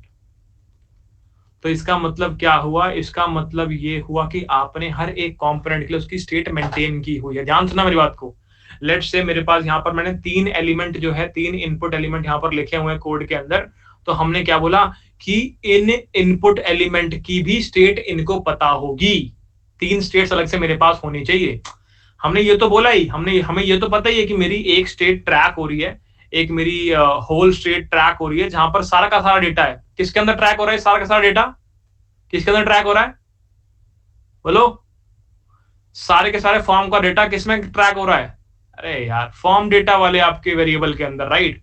ये तो है ही है मेरे पास। मैंने बोला कंट्रोल कंपोनेंट के अंदर कि आपके हर एक एलिमेंट के अंदर भी उसकी स्टेट ट्रैक होगी। कि मैंने बोला मेरे पास यहाँ पर तीन इनपुट एलिमेंट थे, मेरे पास यहाँ पर तीन इनपुट एलिमेंट है, सबकी स्टेट इनके अंदर भी ट्रैक होगी, इनके अंदर भी स्टेट ट्रैक करेंगे हम। सवाल है कैसे? सवाल है कैसे? हाउ? बताओ मित्रों, कैसे करोगे? कैसे बताओ? वैल्यू। वेरी गुड तरुण, वेरी गुड। तो हम यहाँ पे वैल्यू एट्रीब्यूट का यूज करने वाले हैं, वैल्यू का यूज करके कि वैल्यू में सेट कर देंगे। अब कहानी ध्यान से समझना, एक बार कोड करने दो, फिर तुम्हें समझाऊंगा, पूरा एकदम क्रिस्टल क्लियर हो जाएगा, ठीक है? एक बार कोड करते हैं, समझाऊंगा, क्रिस्टल क्लियर हो जाएगा पूरा का पूरा। बस 2 मिनट का पेशेंस तुम्हें रखना पड़ेगा, ठीक है जी? ये बहुत बड़ा है, ये तो मैं खुद नहीं पढ़ा पाऊंगा इतने बड़े में, तो मैं इसी साइज में पढ़ा सकता हूँ दोस्त, बाकी मुझे भी नहीं पढ़ाया जाएगा इतने बड़े में तो यार, ठीक है? समझो थोड़ी मेरी भी मजबूरी। तो हमने यहाँ पर क्या किया, हमने बोला हमें बस सभी के लिए ना वैल्यू डालनी पड़ेगी। जैसे मैंने क्या बोला, यहाँ पर मुझे वैल्यू रखनी पड़ेगी किसके इक्वल? फॉर्म डेटा के अंदर जो मेरा फर्स्ट नेम है उस वैल्यू को मैं यहाँ पर डाल दूंगा। यहाँ पर मैं वैल्यू क्या डालूंगा कि भैया यहाँ पर मेरा फॉर्म डेटा के अंदर जो लास्ट नेम है उसको मैं यहाँ पर डाल दूंगा। ईमेल के लिए मैंने क्या बोला, यहाँ पर मैं एक वैल्यू डाल दूंगा, यहाँ पर मैं एक वैल्यू डाल दूंगा कि भाई फॉर्म डेटा के अंदर जो मेरा ईमेल है वो मैं यहाँ पे डाल दूंगा। तो इस प्रकार मैंने वैल्यूज ऐड कर दी इन सारे के सारे एलिमेंट्स के अंदर।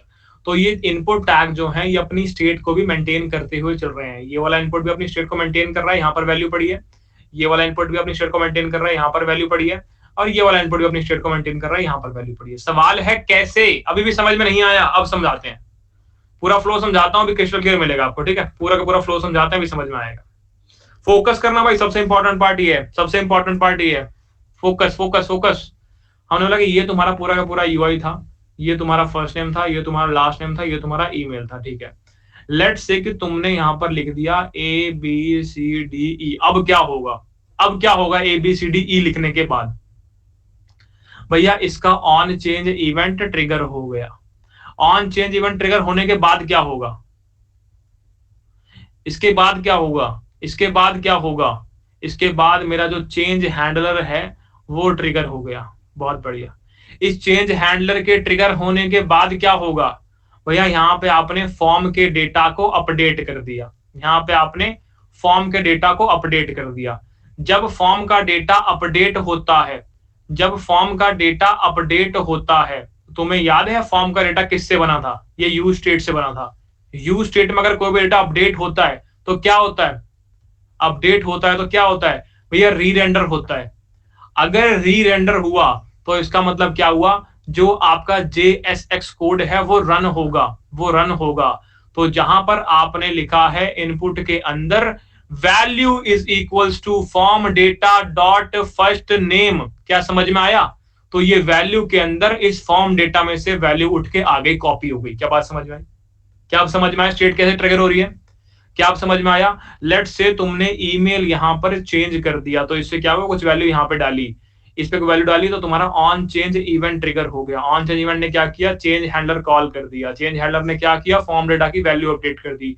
फॉर्म डेटा की वैल्यू अगर अपडेट हो गई है तो हमें याद है फॉर्म डेटा जो है यूज स्टेट हुक से क्रिएट किया गया। यूज स्टेट हुक से अगर कोई भी हम वैल्यू क्रिएट करते हैं तो उसके अपडेट होने पर यूआई को री रेंडर करते हैं। यूआई को अगर हमने री रेंडर किया इसका मतलब क्या है? कि हमने JSX कोड को फिर से एग्जीक्यूट किया। JSX कोड को फिर से एग्जीक्यूट किया इसका मतलब क्या है? इनपुट टैग के अंदर हमने एक स्टेटमेंट लिखी है, value is equals to form data dot email. तो फॉर्म डेटा में से ईमेल की वैल्यू उठ के आएगी और वो इसके अंदर स्टोर हो जाएगी। तो हम कह सकते हैं कि हमने हर एक इनपुट एलिमेंट के साथ उसकी स्टेट को सेव करा लिया। क्या बात समझ में आती है? क्या बात समझ में आती है? क्या बात समझ में आती है?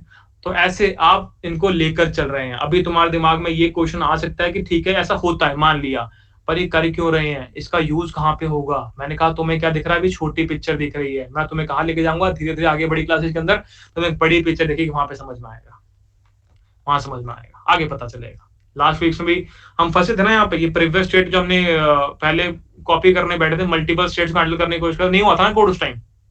तो डरने वाली क्या बात है? आज हो गया ना, राइट? चीजें सारी कंप्लीट होंगी, जो पढ़ना है वो सब कुछ कंप्लीट होगा, पर वेट करना पड़ेगा दोस्त।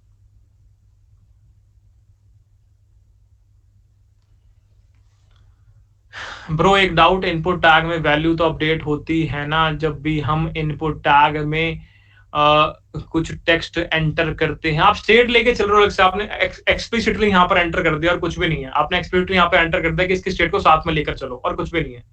बेसिकली आप यहाँ पे क्या ट्राई कर रहे हो? आप यहाँ पे ये ट्राई कर रहे हो कि फॉर्म डेटा के अंदर जो भी वैल्यूज आ रही हैं, फॉर्म डेटा के अंदर जो भी वैल्यूज आ रही है उनको आप सिंक में रखो इन स्पेसिफिक स्टेट्स के, और कुछ भी नहीं है इसका मतलब। ठीक है, सिर्फ इतना मतलब है। आगे यूज कैसे होगा मैं आपको दिखाऊंगा जब हम प्रोजेक्ट्स में यूज कर रहे होंगे इसको। अभी के लिए बस समझने की कोशिश कर रहे हैं कि इससे क्या हो रहा है, इससे क्या हो रहा है। अगर तुम्हें ये वाला कॉन्सेप्ट समझ में नहीं भी आया है, या लेट्स से तुमने जितना भी अब तक पढ़ा थोड़ा थोड़ा समझ में आया, पूरा पूरा नहीं आया तो कोई बात है, नॉर्मल चीज है। जैसे जैसे हम आगे बढ़ते जाएंगे वैसे वैसे तुम्हें और क्लैरिटी मिलती जाएगी। ठीक है, अभी इन शॉर्ट यार भी बहुत छोटी पिक्चर देख रहे ना यार, तो छोटी पिक्चर में अगर इतनी ज्यादा क्लैरिटी के अंदर जाएंगे तो टाइम बहुत व्यर्थ हो जाएगा। जब हम आगे एक प्रोजेक्ट बना रहे होंगे और तब ये सारी की सारी चीजें देखेंगे तो समझ में आएगा हमने ये क्यों किया था, तब रीजन मिलेगा कि क्यों किया था, क्यों किया था, क्यों किया था। ठीक है, तो थोड़ा बहुत समझने की कोशिश करते हैं कि थोड़ा बहुत क्लैरिटी मिल जाए, कि ऐसा भी ना लगे कि बिल्कुल जीरो है, ऐसा भी ना लगे कि बिल्कुल प्रो हो गए, पर थोड़ा बहुत आइडिया ले लो अभी क्या पढ़ना चाह रहे हैं। ठीक है, प्रीवियस फॉर्म डेटा कुछ भी नाम दे सकते हैं, हाँ बिल्कुल दे सकते हो दोस्त। ठीक है, चलो चलो, तो इस प्रकार हमने इसे देखा एक बार। अब हम चलते हैं हमारी आगे की कहानी को कंप्लीट करने के लिए। ठीक है जी, तो ये आ गया आपका पूरा का पूरा फ्लो मित्र।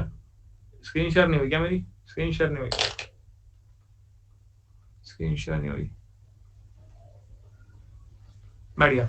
तो ये आ गया जी आपका पूरा का पूरा फ्लो मित्र। आपने क्या बोला कि मैं इस इनपुट टैग में फील्ड्स लगा रखी ये सारी, जब इस इनपुट टैग में कुछ चेंज होता है, कोई टेक्स्ट नया डालते हो या कोई टेक्स्ट रिमूव करते हो, तो आपका ऑन चेंज इवेंट ट्रिगर होके इस चेंज हैंडलर को कॉल कर देता है।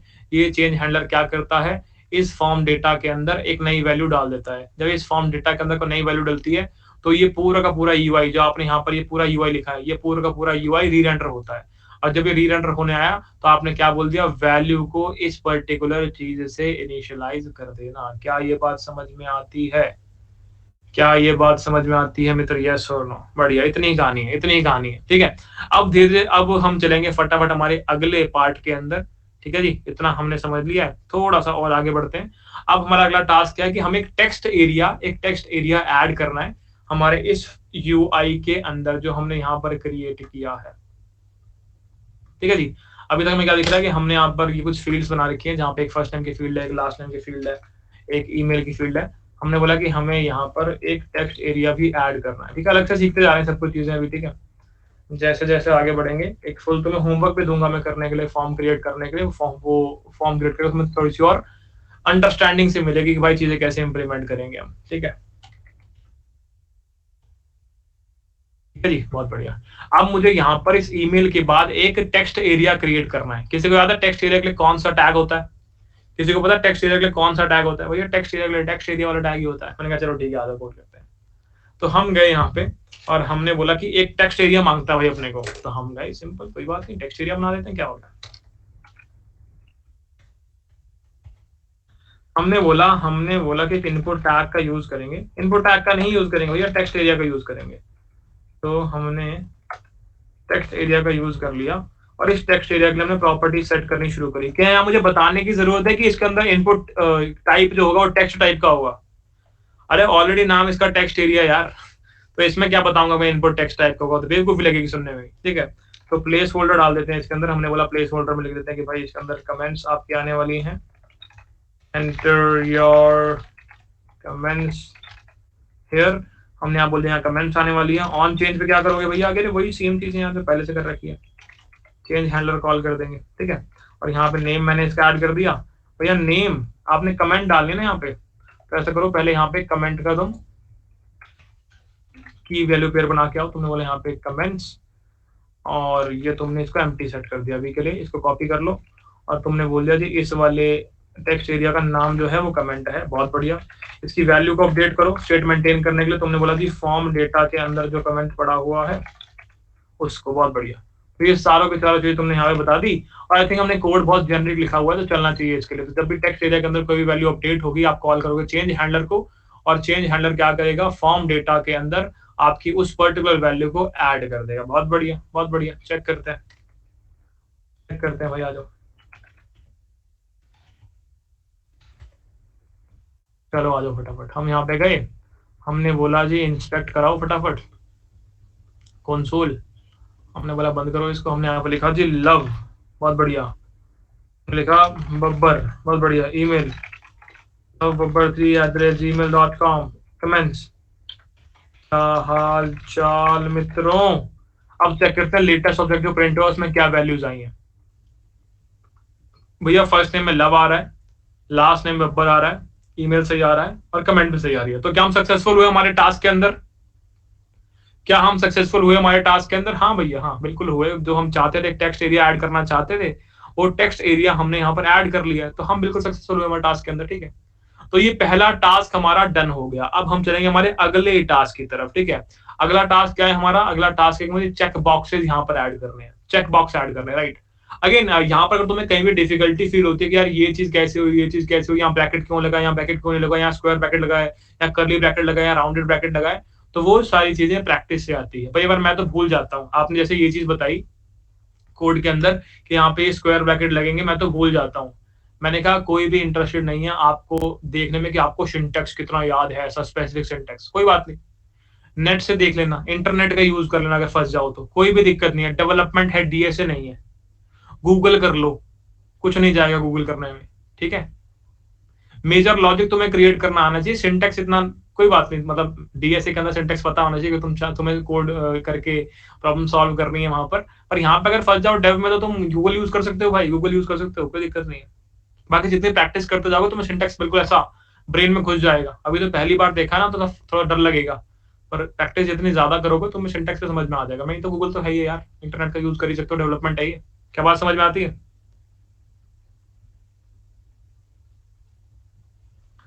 ठीक है, चलो अगले टारगेट पे चलते हैं। मैंने बोला हमने टेक्स्ट एरिया तो ऐड कर लिया है यहाँ पे। अब मैं टेक्स्ट एरिया की जगह यहाँ पे क्या करना चाहता हूँ? मैं यहाँ पे चेक बॉक्सेस ऐड करना चाहता हूँ। मैं यहाँ पे कोई चेक बॉक्स ऐड करना चाहता हूँ। मैंने कहा ठीक है, आज फटाफट ये भी देख लेते हैं एक बार। तो हमने बोला अभी तक तो ये सब बनाई रखा है। चेक बॉक्स भी यार हमने ऑलरेडी सीखा होगा। बताना मित्रों कैसे बनाते हैं चेक बॉक्स, किसी को याद है? वही इनपुट टैग का यूज करो, टेक्स्ट बॉक्स डाल दो। मैंने कहा बहुत बढ़िया। तो हमने बोला इनपुट टैग का यूज करो भाई और तुम बता दो टाइप जो है इसका वो चेक बॉक्स है। ठीक है जी, चेक बॉक्स टाइप है और इसको ठीक करना पड़ेगा, ठीक है। और हमने क्या बोला यहाँ पे, हमने बोला जी इसके अंदर हम ऑन चेंज को किससे अटैच करेंगे। अरे आ गया भाई, ऑन कैन प्ले कहाँ से आ गई, ये आ गया तुम्हारा ऑन चेंज। चलो हमने अटैच कर दिया किसके साथ, हमारे हैंडलर के साथ। क्या नाम है हमारे हैंडलर का, चेंज हैंडलर, ठीक है।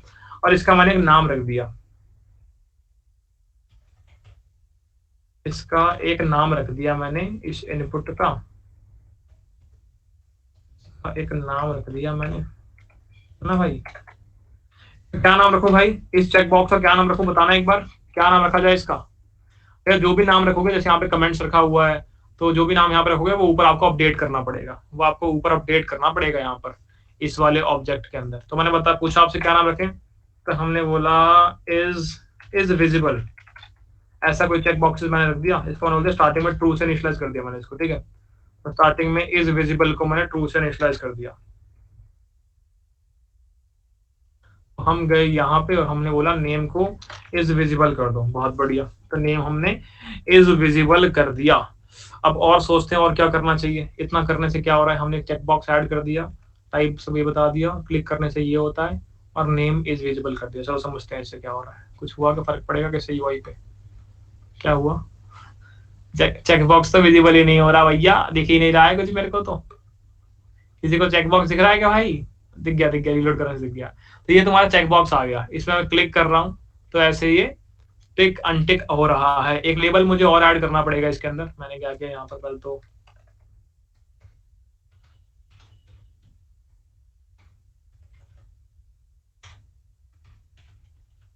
जी, तो हमने यहाँ पर एक लेबल ऐड कर लिया, हमने यहाँ पे एक लेबल ऐड कर लिया, और एक लेबल हमने ऐड किया। हमने इस लेबल में लिखा आर यू, हमने बोला एम आई विजिबल, क्या हम विजिबल हैं आपको मित्रों। और हमने बोल दिया इस लेबल को किससे अटैच करना है। इस लेबल को हमें यहाँ पर एक एट्रीब्यूट यूज करना पड़ता है HTML4।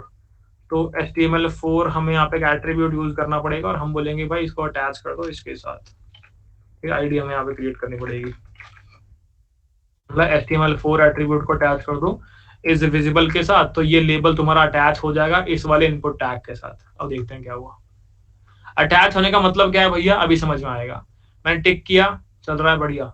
अगर मैं इस टेक्स्ट पे क्लिक कर रहा हूं तो भी चल रहा है, देख रहे हो। अगर विजिबल के ऊपर, क्वेश्चन मार्क के ऊपर, एम के ऊपर, आई के ऊपर भी क्लिक कर रहा हूं तो भी चल रहा है। क्या बात समझ में आई, अटैच होने का मतलब समझ में आया, अटैच होने का मतलब समझ में आया, बहुत बढ़िया। दोबारा इतने कोड में क्या लिखा हमने, हमने लिखा है कि सबसे पहले चेक बॉक्स क्रिएट कर दो। देखो हमने चेक बॉक्स क्रिएट कर दिया, इसका नाम क्या है, input check box on change, ठीक है, वगैरह वगैरह। टाइप चेक बॉक्स करके चेक बॉक्स क्रिएट हो गया। इसको हैंडल इस फंक्शन से हमने मैप करवा दिया on change handler, on change. जब इसको चेंज करेंगे हम तो हमने मैप करवा दिया इसको चेंज हैंडलर नाम के फंक्शन से। इसका नाम हमने इज विजिबल रख दिया ताकि इसको हम यहाँ पे चेंज कर पाए। इस इनपुट कहाँ गया यार, ये रहा, इस चेक बॉक्स का नाम इनविजिबल रख दिया, आईडी हमने सेट कर दिया, इस लेवल को मैप करवा दिया हमने, इस इनपुट टैग के साथ अटैच कर दिया। तो हम जब भी इस टेक्स्ट के ऊपर भी क्लिक करेंगे तो ये चेक बॉक्स जो है टिक अनटिक हो जाएगा, बहुत बढ़िया। पर सवाल है इसके क्लिक करने से या अनक्लिक करने से मेरे फॉर्म डेटा पे क्या फर्क पड़ रहा है, ये चेक करना चाहता हूँ। इसके क्लिक करने से या इसके अनक्लिक करने से मेरे फॉर्म डेटा पे क्या फर्क पड़ रहा है, ये चेक करना चाहता हूँ। तो मैंने क्या किया, मैंने यहाँ पे एक ये स्टेटमेंट लिखी हुई है ना, बढ़िया। तो मैं गया, मैंने इंस्पेक्ट किया यहाँ पे, और मैंने बोला जी कंसोल में ले चलो मुझे। मैंने इसको क्या किया, यहाँ पर लिख दिया जी ABCD। मैंने इस पर क्लिक कर दिया, क्लिक करने से ये रहा, क्लिक करने से भैया ऐसा कुछ डेटा आ रहा है, इज विजिबल में ऑन पड़ा है। अगर इस पर अनक्लिक करूं तो भी इज विजिबल में ऑन ही पड़ा है। तो मेरे टिक करने से या फिर अनटिक करने से कुछ फर्क नहीं पड़ रहा।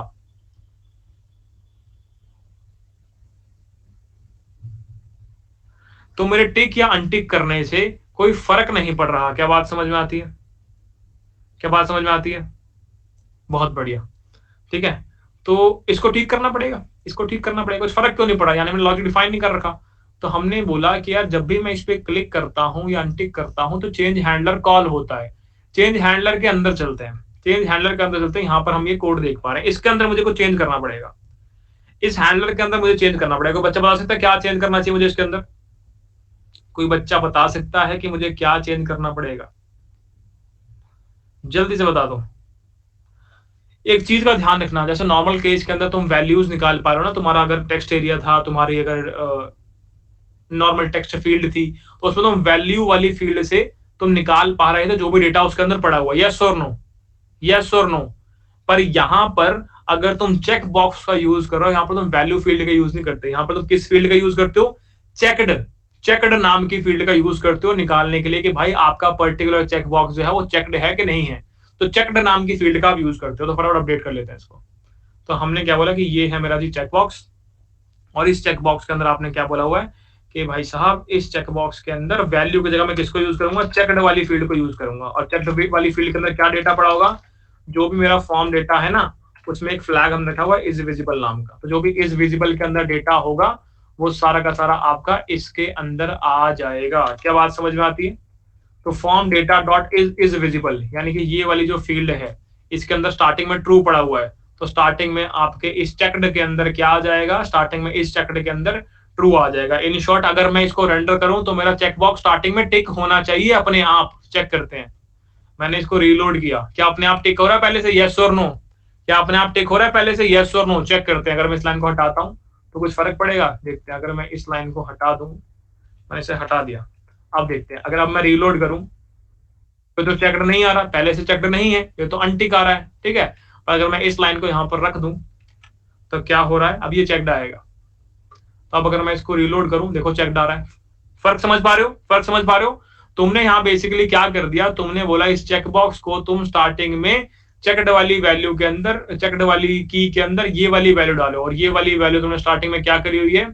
इज विजिबल की वैल्यू तुमने स्टार्टिंग में ट्रू की हुई है। इसकी वैल्यू तुमने स्टार्टिंग में ट्रू की हुई है। तो यहाँ पे ट्रू की वजह से ये हमेशा स्टार्टिंग में इनिशियली चेक्ड आ रहा है। अगर लेट से मैंने इसको फॉल्स कर दिया होता तो भैया नहीं आ रहा चेक्ड, नहीं आ रहा चेक्ड। क्या बात समझ में आ रही है? अब क्या बात समझ में आ रही है? बहुत बढ़िया। तो यहाँ पर जो आप ट्रू या फॉल्स करते हो उसके आधार से आपकी इनिशियल स्टेट डिफाइन हो जाती है। चलो ये बात समझ में आ गई, चलो ये बात समझ में आ गई। तो इससे तो भैया सिर्फ इनिशियल स्टेट डिफाइन हुई ना। यहाँ पर check equal to form data to visible करने से मेरी इनिशियल स्टेट डिफाइन हुई। इसको अपडेट तो किया ही नहीं हमने, इसको अपडेट भी तो करना पड़ेगा जब मैं इस पर क्लिक कर रहा हूँ या अनक्लिक कर रहा हूँ। यस और नो? अपडेट करना है। अपडेट का गेम देख लेते हैं एक बार। अपडेट कहां पे होगा? डेफिनेटली इस फंक्शन के अंदर जाएंगे, चेंज हैंडलर के अंदर। मैंने चीजों को थोड़ा सा और आसान किया, मैंने बोला कि जो भी मेरे पास जिस भी एलिमेंट के लिए फंक्शन कॉल हुआ है उस एलिमेंट को लिख लेते हैं। तो मैंने क्या बोला, जिस भी एलिमेंट के लिए फंक्शन कॉल हो उस एलिमेंट को लिख लेते हैं। मैंने बोला जी यहाँ पर ये कॉल हुआ है इवेंट डॉट टारगेट, इस वाले एलिमेंट के लिए हुआ है कॉल, ये बिल्कुल सही। अब इस एलिमेंट के अंदर कौन कौन सी प्रॉपर्टी है वो हम डी स्ट्रक्चरिंग करके अभी निकाले थे। मैंने बोला कि मैंने डी स्ट्रक्चरिंग की और मैंने बोला जी मेरे को निकालना है इसके अंदर नेम की वैल्यू क्या पड़ी है, वैल्यू वाली की क्या वैल्यू पड़ी है, और चेक्ड वाली की क्या वैल्यू पड़ी है, और टाइप कौन सा है। तो ये चार वैल्यूज इस इवेंट डॉट टारगेट में से निकाल ली। बहुत बढ़िया। अगर मैंने ये चार वैल्यूज निकाल ली है तो event dot target dot name लिखने की नीड नहीं है। इस पूरे की जगह सिर्फ नेम लिखूंगा तब भी चल जाएगा, अगर इस पूरे की जगह सिर्फ वैल्यू लिखूंगा तब भी चल जाएगा। क्या बात समझ में आती है? क्या बात समझ में आती है? तो डी स्ट्रक्चरिंग करके बेसिकली क्या है, इस इवेंट डॉट टारगेट के अंदर मेरे को क्या दिखा कि ये सारी की सारी वैल्यूज पड़ी हुई थी। तो मैंने इनमें से बोल दिया कि मुझे ये वाली चार वैल्यूज नेम, वैल्यू, चेक्ड और टाइप ये निकाल के दो, ये ला के दो भाई, ये ला के दो। तो इसने मुझे ला के दी, इसने मुझे ला के दी। अब यहाँ पे मैं क्या कर रहा हूँ, नेम के अंदर सीधा वैल्यू सेट कर रहा हूँ। इस नेम के अंदर मैं सीधा वैल्यू सेट कर रहा हूँ। पर मैंने तो चेक ही नहीं किया ना कि ये नेम जो है चेक बॉक्स का है या किसका है। चेक बॉक्स के अंदर सीधा वैल्यू सेट थोड़ी करेंगे हम, यहाँ पर थोड़ी सी गेम अलग है। तो मैंने बोला कि अगर मैं इसको इस प्रकार लिख दूं कि इस नेम के अंदर पहले मैं चेक करूंगा क्या ये चेक बॉक्स है। तो मैंने चेक किया पहले क्या ये चेक बॉक्स है। अगर ये चेक बॉक्स है तो मैं इसको क्या कर दूंगा, यहाँ पर चेक्ड की वैल्यू डाल दूंगा और यहाँ पर वैल्यू कॉपी कर दूंगा। बहुत बढ़िया। तो इस पर्टिकुलर एक्सप्रेशन से क्या हो रहा है, आप चेक बॉक्स को भी हैंडल कर पा रहे हो और नॉर्मल वाली वैल्यूज को भी हैंडल कर पा रहे हो। अब देखते हैं हमारे ऑब्जेक्ट पे क्या फर्क पड़ता है। देखते हैं। हमने बोला यहाँ पर लिख दो A, यहाँ लिख दो B, यहाँ लिख दो C, यहाँ लिख दो D। देखते हैं क्या लिखा आ रहा है ऑब्जेक्ट में। भैया ऑब्जेक्ट में क्या है, ए बी सी डी और ट्रू आ रहा है। अगर मैं यहाँ पर अनटिक कर दूं भैया ए बी सी डी और फॉल्स आ गया, बहुत बढ़िया। अगर मैं यहाँ पर टिक कर दूं भैया ए बी सी डी और ट्रू आ गया, बहुत बढ़िया। तो मैंने यहाँ पर चेक बॉक्स की चेक्ड वाली स्टेट को बहुत सही तरीके से मैनेज कर लिया। क्या बात समझ में आती, क्या बात समझ में आती? अब समझाता हूं मैं हुआ क्या, अब समझ आता हूं हुआ क्या, एक बार क्लैरिटी दो थोड़ी सी और ध्यान से देखना भाई, थोड़ा सा कंफ्यूजिंग हो सकता है पर समझा देंगे आपको। तो हमने क्या बोला कि यहाँ पर तुम्हारे पास एक फॉर्म डेटा पड़ा हुआ है, स्टार्टिंग में तुमने फॉर्म डेटा को इनिशियलाइज किया हुआ है किसके साथ, बहुत सारी वैल्यूज हैं, पर तुमने चेक्ड को यहाँ पे, सॉरी इज विजिबल को यहाँ पे ट्रू से इनिशियलाइज किया हुआ है, बहुत बढ़िया। तुमने यहाँ पर एक चेकबॉक्स जो है, तुमने यहाँ पर एक चेकबॉक्स जो है उसको क्रिएट किया हुआ है, और तुमने क्या बोला है कि इस चेकबॉक्स की वैल्यू जो है स्टार्टिंग में वो किसके इक्वल होगी, वो मेरे फॉर्म डेटा के, वो मेरे फॉर्म डेटा के इज विजिबल वाली की वैल्यू के इक्वल होगी। यानी इन शॉर्ट यहाँ पर इसकी वैल्यू क्या पड़ी है, इसकी वैल्यू स्टार्टिंग में ट्रू है, सॉरी यहाँ पर क्या आएगा, यहाँ पर क्या आएगा, तो यहाँ चेक्ड आएगा। वैल्यू तो होती नहीं ना भाई चेक बॉक्सेस के लिए, तो आपने चेक्ड की वैल्यू क्या रखी, आपने चेक्ड को स्टार्टिंग में ट्रू मार्क किया हुआ है, चेक्ड को स्टार्टिंग में ट्रू मार्क किया हुआ है, ठीक है। ध्यान देखते हैं हमने क्या बोला, फॉर्म डेटा में स्टार्टिंग में इज विजिबल की वैल्यू ट्रू है, और आपने इस इनपुट एलिमेंट के लिए जो कि चेक बॉक्स है वहां पे आपने क्या बोला, चेक्ड के अंदर फॉर्म डेटा का इज विजिबल की वैल्यू डालो, फॉर्म डेटा के इज विजिबल की वैल्यू ट्रू है, तो आपने चेक्ड के अंदर ट्रू डाल दिया। तो इससे क्या हुआ, आपके चेक बॉक्स के ऊपर इनिशियली अपने आप एक टिक आ गया। क्या बात समझ में आती है? ठीक है। अब सवाल इतना है कि चेंज कैसे हो रहा है, मैंने बोला बहुत सिंपल है। आपने क्या बोला कि ऑन चेंज पर मुझे क्या करना है, मुझे चेंज हैंडलर वाला फंक्शन कॉल करना है, ठीक है। तो इससे क्या हुआ, आप चेंज हैंडलर वाले फंक्शन के अंदर गए, चेंज हैंडलर वाले फंक्शन के अंदर गए, आपने वहां पे चार चीजें अलग से निकाल रखी है, आपने डीस्ट्रक्चरिंग करके चार प्रॉपर्टीज निकाली हुई है, एक प्रॉपर्टी नेम, एक प्रॉपर्टी वैल्यू, एक प्रॉपर्टी टाइप और एक प्रॉपर्टी चेक्ड। किसमें से निकाली है आपने, किसमें से निकाली है, किसमें से निकाली है भैया, जो भी आपका इवेंट डॉट टारगेट है। कौन, क्या होता है इवेंट डॉट टारगेट, अरे जिस भी एलिमेंट के ऊपर आपने क्लिक किया होगा ना उस एलिमेंट की बात हो रही है, जिस भी एलिमेंट पे क्लिक किया होगा ना उस एलिमेंट की बात हो रही है, बहुत बढ़िया। उस एलिमेंट में से आपने ये सारी चीजें निकालने की कोशिश की है, बहुत बढ़िया।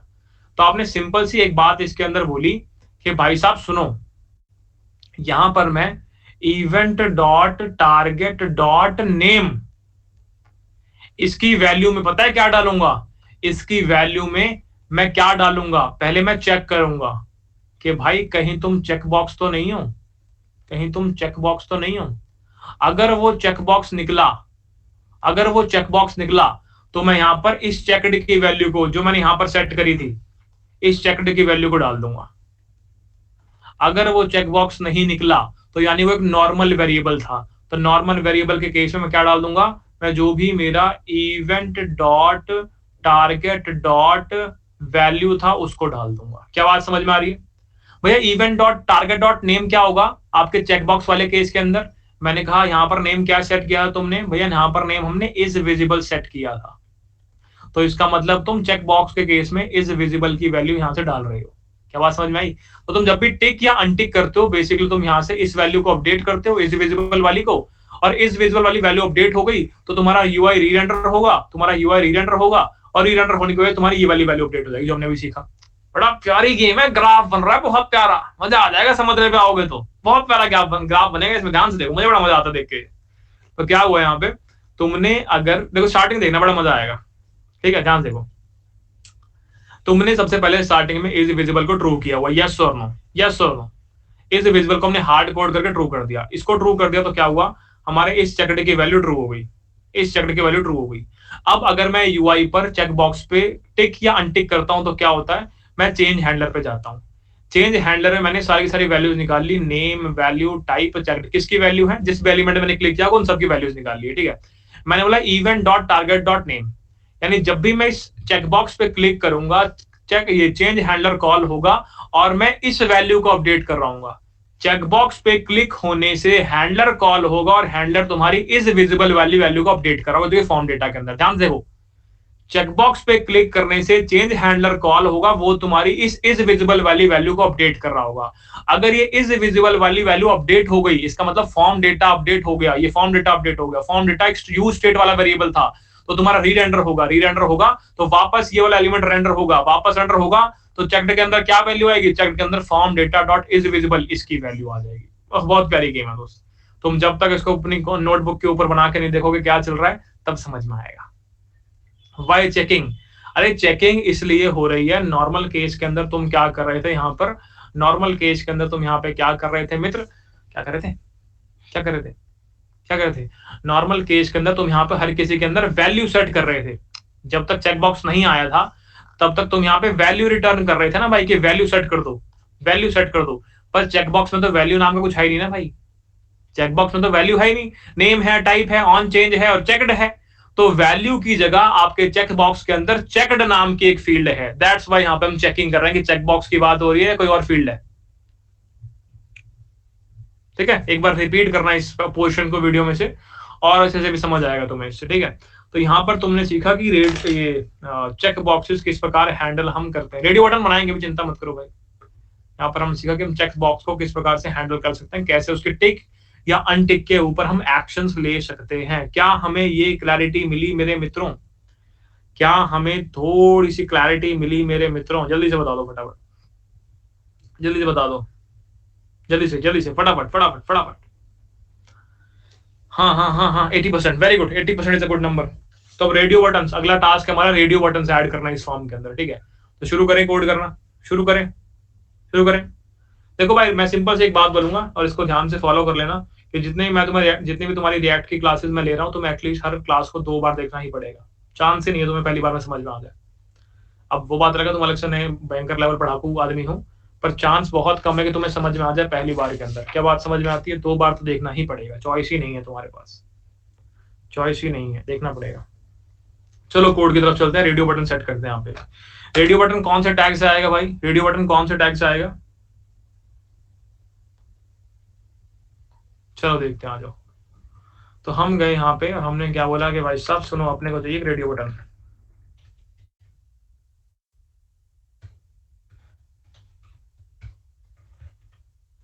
तो मैंने बोला, मैंने यूज किया भैया एक और इनपुट टैग, और हमने यहाँ पर क्या बोला, हमने बोला कि अपने को चाहिए radio button, type is equals to radio. ठीक है जी, और हमने बोला इसके अंदर और क्या डालना होता है मुझे, बोला कि ऑन चेंज पे क्या चाहते हैं आप, हमने बोला जी ऑन चेंज पे ऑन चेंज पे हम चाहते हैं चेंज हैंडलर, बहुत बढ़िया। और क्या चाहिए मुझे, और क्या चाहिए, नेम और आईडी देखिए, मैंने नेम ऐड कर देते हैं। तो नेम यहाँ पे चेक करते हैं, से मैंने इसका नाम दे दिया, नेम कैसे देता हूँ मैं, नेम बेसिकली जो तुमने वैल्यू यहाँ पे सेट की होती है ना इस ऑब्जेक्ट के अंदर वो देते हो। तो हमने यहाँ पे एक वैल्यू सेट कर दी, स्टेटस, स्टेटस नाम की वैल्यू सेट कर दी। ओके, कुछ और देख लेते हैं, स्टेटस नहीं करते तो कुछ और कर लेते हैं, अपडेट, अपडेट, और कुछ अच्छा सोचते हैं ना, और कुछ अच्छा, और कुछ अच्छा सा, मोड, मोड कर लेते हैं, मोड कर लेते हैं भाई। मोड हमने बोल दिया, स्टार्टिंग में तुम्हारा जो मोड है वो एम्प्टी पड़ा हुआ है, बहुत बढ़िया। तो हमने क्या किया, इसका नेम जो है वो सेट कर दिया मोड जी। तो हमने इस रेडियो बटन का नाम सेट कर दिया मोड। ओके जी, बढ़िया। और हमने क्या करा इसका, और हमने क्या करा, इसकी एक वैल्यू सेट कर दी, एक वैल्यू सेट कर दी भाई कि इस रेडियो बटन पे क्लिक करने से क्या वैल्यू आपको मिलेगी, इस रेडियो बटन पे क्लिक करने से क्या वैल्यू आपको मिलेगी। मैंने बोला इस रेडियो बटन पे क्लिक करने से तुम्हें मिलेगी ऑनलाइन नाम की वैल्यू, समझ गया, ऑनलाइन मोड, ठीक है जी। और हमने बोला इसके अंदर और क्या कर सकते हैं, क्या रह गया, आईडी देने रहेगी बस इसके अंदर, इसकी आईडी भी हमने सेम दे दी, आईडी भी हमने सेम चिपका दी, आईडी भी हमने सेम चिपका दी।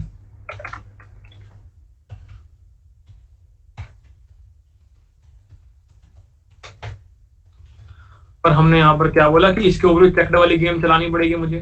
तो मैंने यहाँ पर जाके बोल दिया कि भाई अभी तो स्ट्रेस रख लेते हैं, बाद में देखेंगे, ठीक है। तो हमने एक रेडियो बटन क्रिएट कर लिया भाई, हमने एक रेडियो बटन क्रिएट कर लिया, और हमने बोला कि इसका चेंज हैंडलर भी सेम वही रहेगा, सबका है जो बाकी सारे एलिमेंट्स का हमने बनाया हुआ है।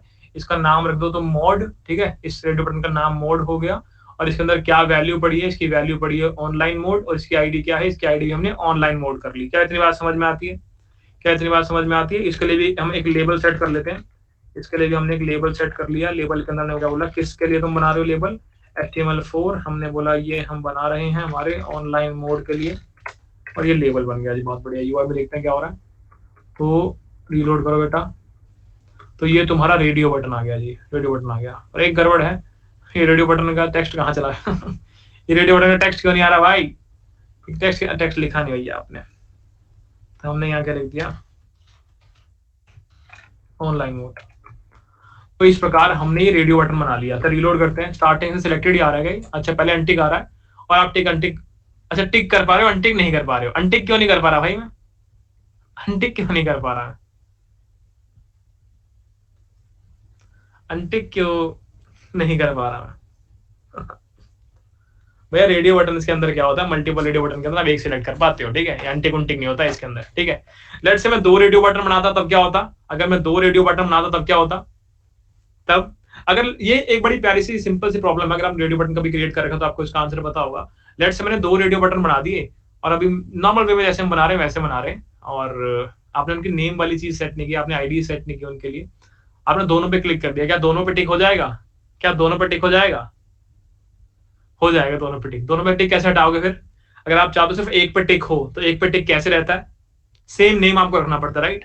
तो आपने 10 रेडियो बटन बना दिया, अगर आपने सबका सेम नेम नहीं रखा हुआ तो सब पे टिक आप कर पाओगे एट द सेम टाइम।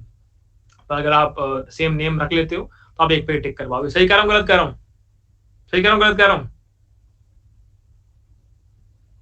सही कि नहीं? ट्राई करना एक बार, इसको एक बार ट्राई करना, तो इसको एक बार ट्राई करना, तब तो थोड़ी सी ज्यादा क्लैरिटी मिलेगी। क्या बात समझ में आती है? ट्राई करा हुआ है?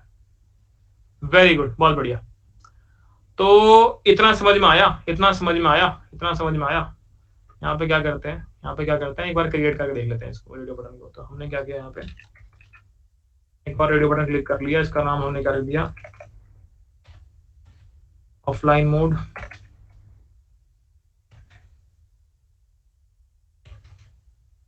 ठीक है जी। तो ये आपने एक और रेडियो बटन क्लिक कर लिया, और चेक करते हैं फटाफट, क्या मैं दोनों पे क्लिक कर पा रहा हूँ? क्या दोनों टिक हो पा रहे हैं? नहीं भैया, दोनों टिक नहीं हो पा रहे। बट अगर मैं नेम यूज नहीं करता, तो अगर मैं इसका नेम चेंज कर दूं, मोड 2 कर दूं या मोड X कर दूं, अब दोनों क्लिक हो गए। अब समझ पा रहा हूं मैं तुम्हें क्या समझा रहा था? अब दोनों टिक हो गए, अब दोनों टिक हो गए, ठीक है? इस प्रकार। तो अगर तुम चाहते हो सिर्फ एक ही टिक हो at a point of time, तुम्हें नेम सेम रखना पड़ेगा। अब सिर्फ एक ही टिक हो पाएगा, अब सिर्फ एक ही टिक हो पाएगा। क्या बात समझ में आती है? क्या बात समझ में आती है मित्रों? यस और नो?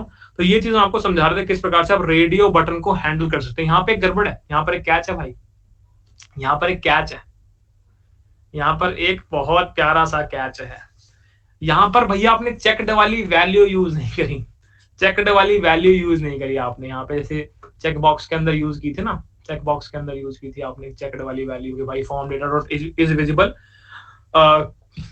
इनिशियल वैल्यू से आप इसको इंसर्ट कर देना। मैंने कहा हाँ ठीक है। अब यहाँ पे तो हमने की नहीं, यहाँ पर अब खुद बचाओ। यहाँ पे चेक्ड वाली वैल्यू जो होगी, बेसिकली कॉमन सेंस है कि चेक्ड वाली वैल्यू या तो टिक होगा या अनटिक होगा, यानी कि या तो ट्रू होगी या तो फॉल्स होगी। तो बेसिकली चेक्ड के अंदर तुम्हारा एक बूलियन वैल्यू आती है, या तो ट्रू या तो फॉल्स। तो सेम रेडियो बटन के लिए भी हम यहाँ पे चेक्ड वाली वैल्यू डालने की कोशिश करते हैं। हमने बोला चेक्ड, और तुमने बोला फॉर्म डेटा डॉट क्या रखा था हमने नाम, मोड। बढ़िया। अरे भैया पर फॉर्म डेटा डॉट मोड तो आपने ऐसे एम्प्टी रखा हुआ ना, ट्रू थोड़ी रखा है। मैंने कहा सही बात है, तो मोड तो एक स्ट्रिंग है, मोड तो आपने एक स्ट्रिंग मानी है जिसके अंदर या तो ऑनलाइन आएगा या तो ऑफलाइन आएगा। तो यार यहाँ तो यहाँ स्ट्रिंग थोड़ी रखनी है मुझे इस रेडियो बटन के अंदर इस एक्सप्रेशन में स्ट्रिंग थोड़ी रखनी है, मुझे तो यहाँ पे ट्रू या फॉल्स रखना है।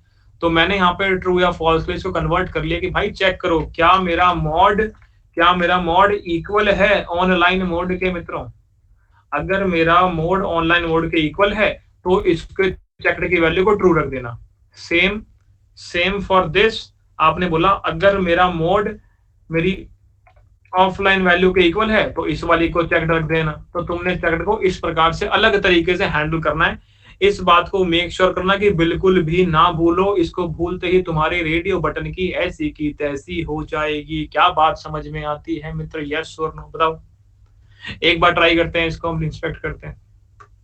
रीलोड करते हैं, कंसोल चलते हैं, हटाते हैं। हमने बोला A B C D untick, और मैंने बोला कि कौन सा मोड, ऑनलाइन का ऑफलाइन, भैया ऑफलाइन। तो ये हमारा आया डेटा, एबीसीडी पढ़ा है, और मोड के अंदर क्या लिखा हुआ आ रहा है, मोड के अंदर ऑफलाइन मोड लिखा हुआ आ रहा है। अगर मैं ऑनलाइन मोड सिलेक्ट कर लूं तो अब मेरा मोड के अंदर क्या लिखा आ रहा है, ऑनलाइन मोड सिलेक्ट आ रहा है। सो बेसिकली तुम्हारे फॉर्म डेटा के अंदर हमने मोड नाम की एक की डाल दी, और उस मोड नाम की के अंदर तुम्हारी सिर्फ दो ही वैल्यूज आ सकती है एज पर दिस फॉर्म, या तो ऑफलाइन मोड या तो ऑनलाइन मोड। क्या बात समझ में आती है? ठीक है जी, ठीक है जी। कैसे किया, एक बार रिवाइज करते हैं दोबारा कैसे किया। बाकी तो क्रिएशन तो नॉर्मल थी कि इनपुट टैग का यूज किया, रेडियो बटन का टाइप बता दिया, लिंक कर दिया हमारे हैंडलर के साथ, नाम तो मैं देता था डेफिनेटली, आईडी मैंने दे दी डेफिनेटली, लेबल मैंने सेट कर दिया उस आईडी के ऊपर, और बचा सिर्फ ये सारी की सारी कंफ्यूजन लाइक करती है लाइन नंबर 99 के अंदर, लाइन नंबर 109 के अंदर। ध्यान सोचो, मैंने क्या बोला कि मेरे फॉर्म डेटा के अंदर मैंने यहाँ पर मॉड नाम की एक की दे दी। इस मॉड के अंदर मैं चाहता हूं, इस मॉड के अंदर मैं चाहता हूं कि अगर इस रेडियो बटन पे क्लिक हो तो मॉड में ऑनलाइन मोड आ जाए, अगर इस रेडियो बटन पे क्लिक हो तो मॉड में ऑफलाइन मोड आ जाए, जो कि डेफिनेटली आ जाएगा, जो कि डेफिनेटली आ जाएगा, क्योंकि तुमने यहाँ पे वैल्यू सेट कर रखी है। अब बस तुम्हें ये मेक श्योर करना है कि जिस पे भी क्लिक हो वो चेक्ड हो जाए और दूसरे वाला अनचेक्ड हो जाए। तुम्हें बस ये मेक श्योर करना है, अगर किसी के ऊपर भी क्लिक हो तो वो वाला चेक्ड मार्क हो जाए और बाकी बचे हुए सारे के सारे रेडियो बटन अनचेक्ड हो जाए। तो तुमने सिंपल सी एक कंडीशन बताई कि भाई अगर मोड में वैल्यू पड़ी है ऑनलाइन मोड, अगर मेरे फॉर्म डेटा की मोड की के अंदर ऑनलाइन मोड पड़ा हुआ है तो कॉमन सेंस की बात है ऑनलाइन मोड वाले बटन को मुझे चेक्ड मार्क करना पड़ेगा, या फिर फॉर्म डेटा के मोड में ऑफलाइन मोड पड़ा हुआ है तो कॉमन सेंस की बात है ऑफलाइन मोड वाले रेडियो बटन को मुझे चेक्ड मार्क करना पड़ जाएगा। सिंपल है भाई, सिंपल, सिंपल इट इज। ठीक है, ये कहानी है, ये कहानी है। अब खत्म करने से पहले एक चीज और हमें ऐड करनी चाहिए ना, ड्रॉप डाउन्स। ड्रॉप डाउन्स दोस्त, वो वाला प्रोजेक्ट बनाओ। प्रणय गुप्ता दोस्त आज नहीं बनाएंगे वो प्रोजेक्ट, आज इनको थोड़ा सा समझने को देंगे कि बेटा एक बार समझो, आज की क्लास को रिपीट करके देखो। जब तुम आज की क्लास को रिपीट करके देख लोगे, होमवर्क में तुम्हें प्रोजेक्ट देंगे और उसके बाद नेक्स्ट क्लास के अंदर वो शुरू से हम क्रिएट करके आपको दिखाएंगे, अभी नहीं बनाएंगे वो। ठीक है, थोड़ा सा इनको डाइजेस्ट करने दो, कल भी क्लास है बिल्कुल। ठीक है, चलो तो हमने सीख लिया टेक्स्ट फील्ड कैसे ऐड करनी है, टेक्स्ट एरिया कैसे ऐड करना है, चेक बॉक्सेस कैसे ऐड करने हैं, रेडियो बटन कैसे ऐड करने हैं। अब हम सीख रहे हैं कि एक ड्रॉप डाउन मेन्यू कैसे आप ऐड कर सकते हो आपके रिएक्ट के कोड के अंदर। क्या यूज करते हैं भाई ड्रॉप डाउन के लिए मित्रों? Select and option. Very good, अरे पढ़ के आए हैं बच्चे यार, सही में लग रहा है लग रहा है बच्चे पढ़ के आए हैं सही में। ठीक है, अच्छा आगे बढ़ने से पहले एक चीज और कर सकते हैं, तुम्हें एक और चीज दिखाता हूँ। यहाँ पे ऐसा भी कुछ लिख सकते थे हम कि हमने क्या किया, यहाँ पे हमने लिखा कि फील्ड सेट नाम का एक यूज कर लिया टैग, और इसके अंदर हमने क्या बोला कि लेजेंड नाम का टैग है वो भी यूज कर लेते हैं। यहाँ पे हम लिख दिया मोड। ठीक है, और इसके बाद हमने अपना सारा का सारा ये कोड जो लिखा था इनपुट वाला रेडियो बटन वाला वो इसके अंदर प्लेस कर दिया। देखते हैं यूआई पे क्या फर्क पड़ता है। सुंदर तो हुआ है थोड़ा सा, कहीं ना हुआ सुंदर भैया, गंदा लगा है, पर ठीक है। जनरली आप क्या करते हो, अगर आपके बहुत सारे ऐसे रेडियो बटन होते हैं या बहुत सारे ऐसे फॉर्म एलिमेंट्स होते हैं, आपको उनको ग्रुप करना होता है, तो ग्रुप करने के लिए आप कौन से टैग का यूज करते हो? ग्रुप करने के लिए आप फील्ड सेट टैग का यूज करते हो। और फील्ड सेट टैग के लिए अगर आपको कोई कैप्शन लगाना होता है तो फील्ड सेट टैग के लिए कैप्शन लगाने के लिए आप लेजेंड टैग का यूज करते हो। क्या बात समझ में आती है? क्या बात समझ में आती है? अरे सुंदर लग रहा है ये, छी क्या होता है, इतना प्यारा है, क्या बात, स्वाद आ गया, इतना सुंदर कोड लिखा भैया आपने ठीक है जी, चलो आ जाओ, बढ़िया। अब हम चलते हैं हमारे लास्ट गेम के ऊपर, जहां पर मैं ड्रॉप डाउन मेन्यू क्रिएट करना है। फटाफट चलते हैं। तो हमने क्या बोला, इसके लिए मैं टैग का यूज करूंगा जिसका नाम है सिलेक्ट। ठीक है जी, सिलेक्ट के अंदर हम गए और हमने सिलेक्ट के अंदर क्या बोला, हमने सिलेक्ट के अंदर हम गए, हमने बोला जी सिलेक्ट के अंदर हमने क्या बोला, सिलेक्ट के अंदर हमने क्या दे ऑप्शन में, तुमको क्या दे, कार बोल देते हैं, चलो आ जाओ। हमने बोल दिया कि यहाँ पर सबसे पहले तुम अपना ऑन चेंज बताओ। ऑन चेंज में तुमने बता दिया भैया वही सेम हैंडलर है, सेम हैंडलर है।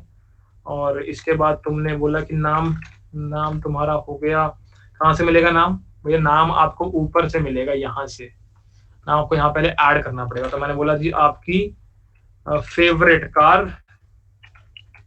फेवरेट कार आप मुझे बता दो भाई, कौन सी फेवरेट कार है आपकी, उसके आधार पे फिर हम आगे बातचीत करेंगे। तो आपने फेवरेट कार नाम की फील्ड चाहिए, ओके जी, ओके जी, ये बात समझ में आती है। तो हम गए यहाँ पे, हमने बोला नेम क्या हो गया मेरा, नेम हो गया मेरा फेवरेट कार, और इसके बाद मैंने क्या बोला, ये क्या हुआ, अजीब सा क्यों आ रहा लिखा हुआ ये यहाँ पर, तो ये कैसा सा हो गया भाई, नींद में हो सिलेक्ट भाई साहब, हेलो हेलो,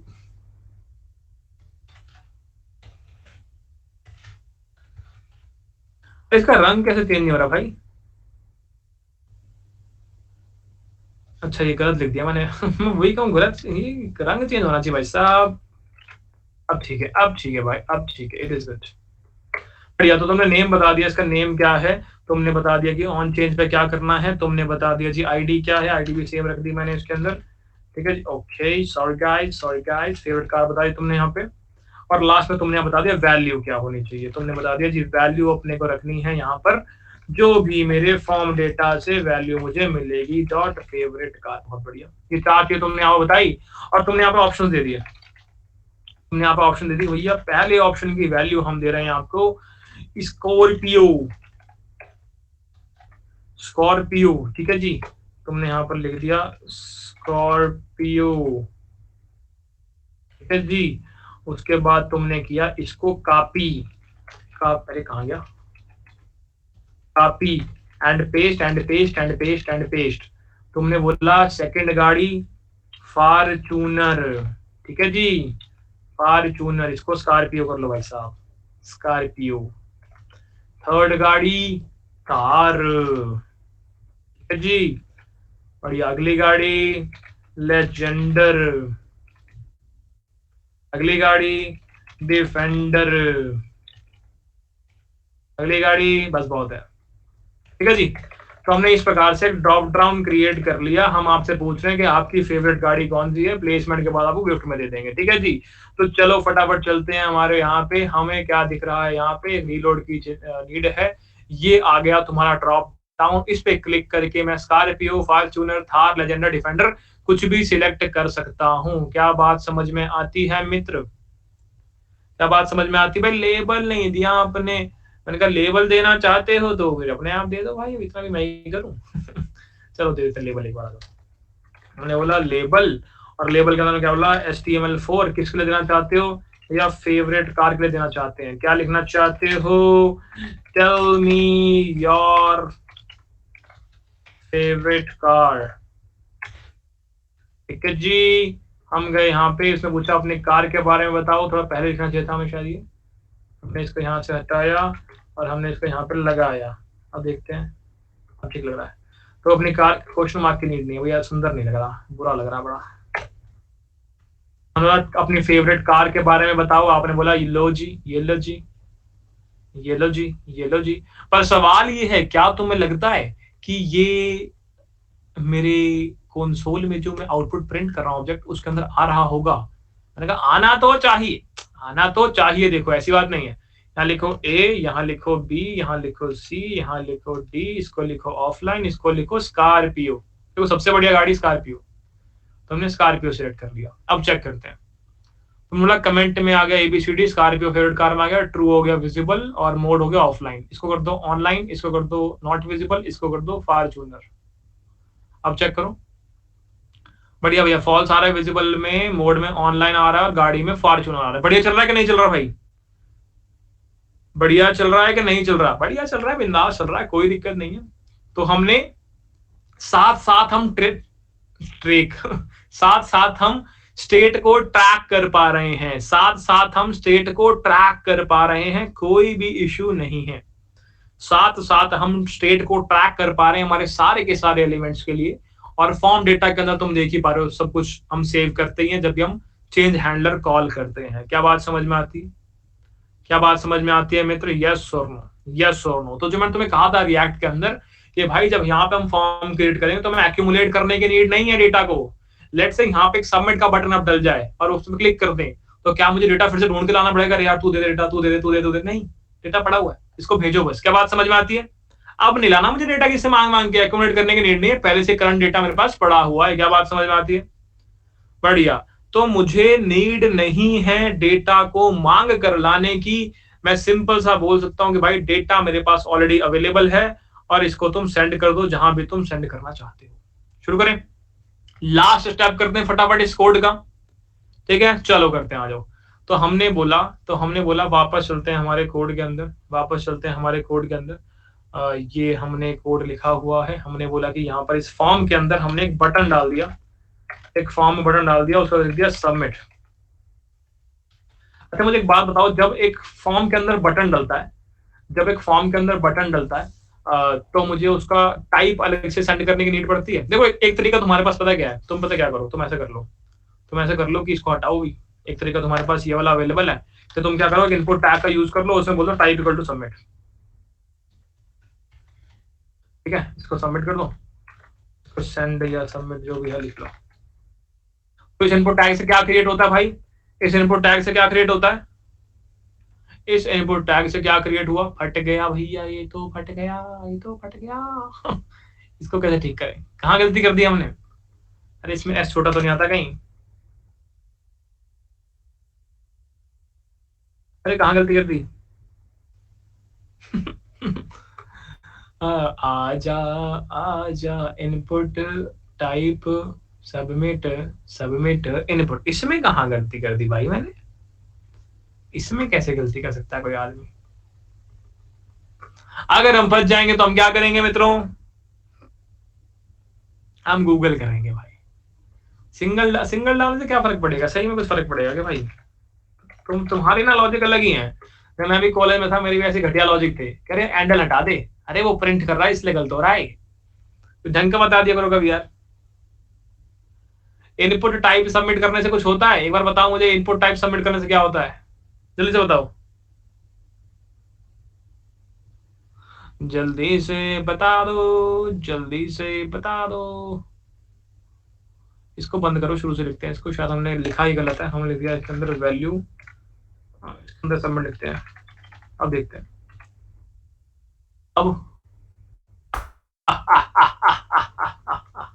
देखो भाई सिंटेक्स हो सकता है तुम्हें याद ना रहे, हर बार कभी तुम सिंटेक्स में गलती कर जाओ, पर हम क्या देख पा रहे हैं, यहां पर हमने सबमिट का एक बटन क्रिएट कर लिया है, input type equal to submit करके। क्या बात समझ में आती है? क्या बात समझ में आती है? एक तरीका ये था मेरे पास सब एक बटन क्रिएट करने का। दूसरा तरीका क्या है मेरे पास, दूसरा तरीका मेरे पास ये है कि मैं क्या करूं, मैंने यहाँ पर एक बटन ही क्रिएट कर लिया, और क्या मुझे बटन के अंदर अलग से बताने की नीड है कि भाई ये सबमिट वाला बटन है, मतलब अलग से इसमें वैल्यू डिफाइन करने की नीड है कि इसका टाइप सबमिट होगा? नहीं, कोई नीड नहीं है, बाय डिफॉल्ट फॉर्म के अंदर वो टाइप सबमिट ही होता है बटन का, बाय डिफॉल्ट इसका टाइप सबमिट ही होगा। ठीक है, चेक करते हैं यूआई पे कैसा लग रहा है, यूआई पे दिख रहा है बढ़िया, इसको थोड़ा सा ना नीचे लेके आ जाते हैं।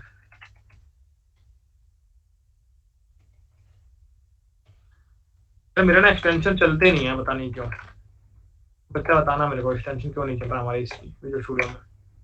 और मैंने डाउट रेज किया था अपने टीएस के साथ, उन्होंने कुछ करवाया, कुछ काम हुआ नहीं उससे।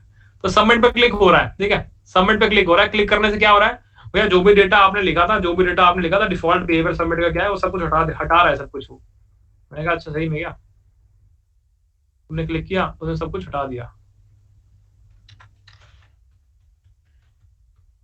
सब कुछ हटा दिया? नहीं यार, ये बिहेवियर थोड़ी चाहिए हमको। हम चाहते हैं जब मैं सबमिट पे क्लिक करूं तो कोई XYZ टास्क कर लूं। कैसे होगा ये, कैसे होगा? इसके लिए मुझे क्या करना पड़ेगा, मुझे एक ऑन क्लिक हैंडलर लिखना पड़ेगा इसके लिए। ठीक है, बटन के लिए लिखूं, बटन के लिए लिखूं ऑन क्लिक हैंडलर? नहीं भैया नहीं, आपका ये जो बटन आपने फॉर्म के अंदर डिफाइन किया, अगर आप बटन पे क्लिक कर दो तो क्या होता है, ध्यान सुनो मेरी बात को, अगर आपने एक बटन फॉर्म के अंदर डाला है और आप बटन पे क्लिक करते हो तो फॉर्म के लिए ऑन सबमिट नाम का इवेंट ट्रिगर होता है। ध्यान सुनना, अगर आपने फॉर्म के अंदर एक बटन डाला हुआ, उस बटन पे आप क्लिक करते हो तो बटन पे क्लिक करने से फॉर्म के अंदर एक ऑन सबमिट टाइप का इवेंट ट्रिगर होता है। क्या मतलब इस बात का, देखते हैं। तो हमने बोला लेट से मैं इस बटन पे क्लिक करूंगा तो इससे क्या होगा, मेरा ये जो फॉर्म है ना भाई, ये जो फॉर्म मैंने क्रिएट किया है, इस फॉर्म के लिए एक ऑन सबमिट टाइप का इवेंट ट्रिगर होगा। तो मुझे उस ऑन सबमिट वाले इवेंट को, उस ऑन सबमिट वाले इवेंट को मुझे क्या करना पड़ेगा, हमने क्या करेगा उसके लिए एक हैंडलर लिख दिया, हमने हैंडलर लिख दिया उसके लिए, हमने सबमिट हैंडलर लिख दिया। इसको फटाफट डिफाइन करते हैं यहाँ पे, मैंने क्या बोला कि मैं चाहता हूं कि जो बटन पे क्लिक करने से डिफॉल्ट बिहेवियर हो रहा है वो ना हो, तो उसके लिए क्या करना पड़ेगा, उसके लिए मुझे प्रिवेंट डिफॉल्ट करना पड़ेगा, उसके लिए इवेंट पास करना पड़ेगा पहले। तो हमने बोला इवेंट के ऊपर मैंने क्या बोल दिया, event dot prevent default, event dot prevent default. बढ़िया, पहला काम डन। सेकंड काम, लेट्स से मैं इसको सेंड करना चाहता हूँ समवेयर, ठीक है, तो जो तुम करना चाहते हो, लेट्स से मैं इसको बस प्रिंट करना चाहता हूँ, सेकंड काम, ठीक है, तो मैंने बस यहाँ पे आके प्रिंट कर लिया मेरा, लेट्स से बोल दिया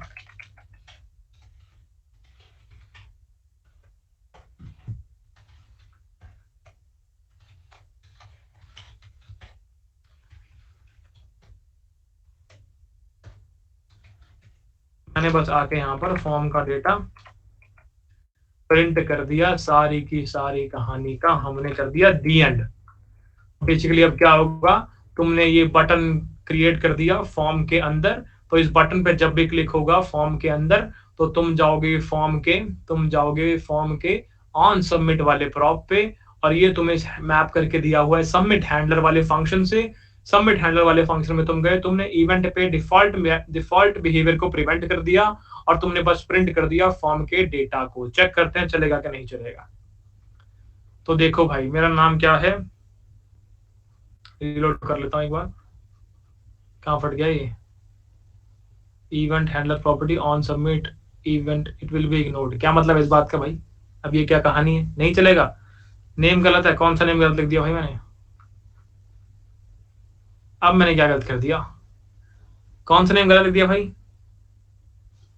कौन सा नेम गलत कर दिया। जीवन में संघर्ष या संघर्ष में जीवन, स्पेलिंग किसकी गलत करी है मैंने यार, एक तो मैं स्पेलिंग की गलतियां नहीं पकड़ पाता जीवन में, ही तो है, माननी पड़ेगी बात। अरे सबमिट की स्पेलिंग गलत कर दिया यार,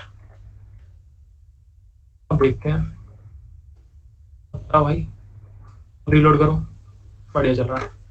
तो हम आ गए यहाँ पे, मेरा फर्स्ट नेम क्या है, मेरा नाम है लव, असलियत में, ठीक है, बब्बर, ईमेल lovebabbar3@gmail.com। आगे एंटर कमेंट्स, हेलो जी, हालचाल, आई विजिबल, बिल्कुल, मोड कौन सा, अभी तो ऑनलाइन मोड में पढ़ा रहे हैं, गाड़ी कौन सी आपके पास, हमारे पास जी अभी तो स्कॉर्पियो है, बाद में शायद डिफेंडर हो जाए, कोई बात नहीं। और मैंने इसको कर दिया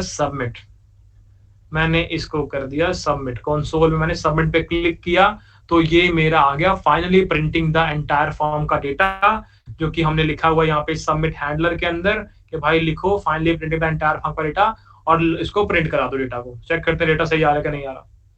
डेटा कह रहा है कि भाई फर्स्ट नेम है भाई साहब का लव, बिल्कुल सही है, लास्ट नेम है बब्बर, बिल्कुल सही है, आईडी है lovebabbar3@gmail.com, बिल्कुल ठीक है, कमेंट में क्या आ रहा है, हेलो जी क्या हाल चाल, बिल्कुल ठीक है, विजिबिलिटी जो है भाई साहब ट्रू आ रही है, मोड जो है वो ऑनलाइन आ रहा है, और गाड़ी भाई साहब की डिफेंडर लिख दी है। तो क्या हमने एक फॉर्म क्रिएट कर लिया, और क्या वो फॉर्म बिल्कुल सही चल रहा है मित्रों, जल्दी से बता दो, क्या बात समझ में आ गई कि नहीं आ गई, फटाफट फटाफट, आ गई कि नहीं आ गई, फटाफट फटाफट, बिल्कुल आ गई। ठीक है जी, ठीक है जी। अब तुम्हें दिखा रहे हैं तुम्हारा होमवर्क जो तुम्हें खुद से क्रिएट करना है, अगर नहीं हुआ तो हम नेक्स्ट क्लास के अंदर लेके बैठे होंगे, समझाएंगे तुम्हें किस प्रकार काम करेगा वो, ठीक है। तो गिव मी 1 सेकेंड।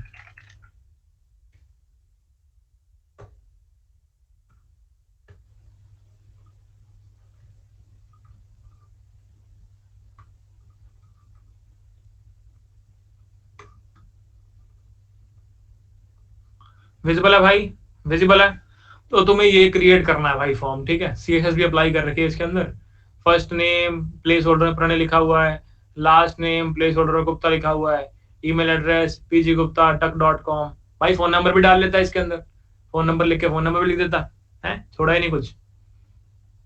उसके बाद कंट्री, यहाँ पे ड्रॉप डाउन है तुम्हारे पास, इंडिया ठीक है, स्ट्रीट, सिटी, सिंपल है, फील्ड है, टेक्स्ट फील्ड है, टेक्स्ट फील्ड है, टेक्स्ट फील्ड है, सिलेक्ट वाले टैग से बन जाएगा, टेक्स्ट फील्ड है, टेक्स्ट फील्ड है, टेक्स्ट फील्ड है, टेक्स्ट फील्ड है, सिंपल लेबल्स लगे हुए सबके ऊपर।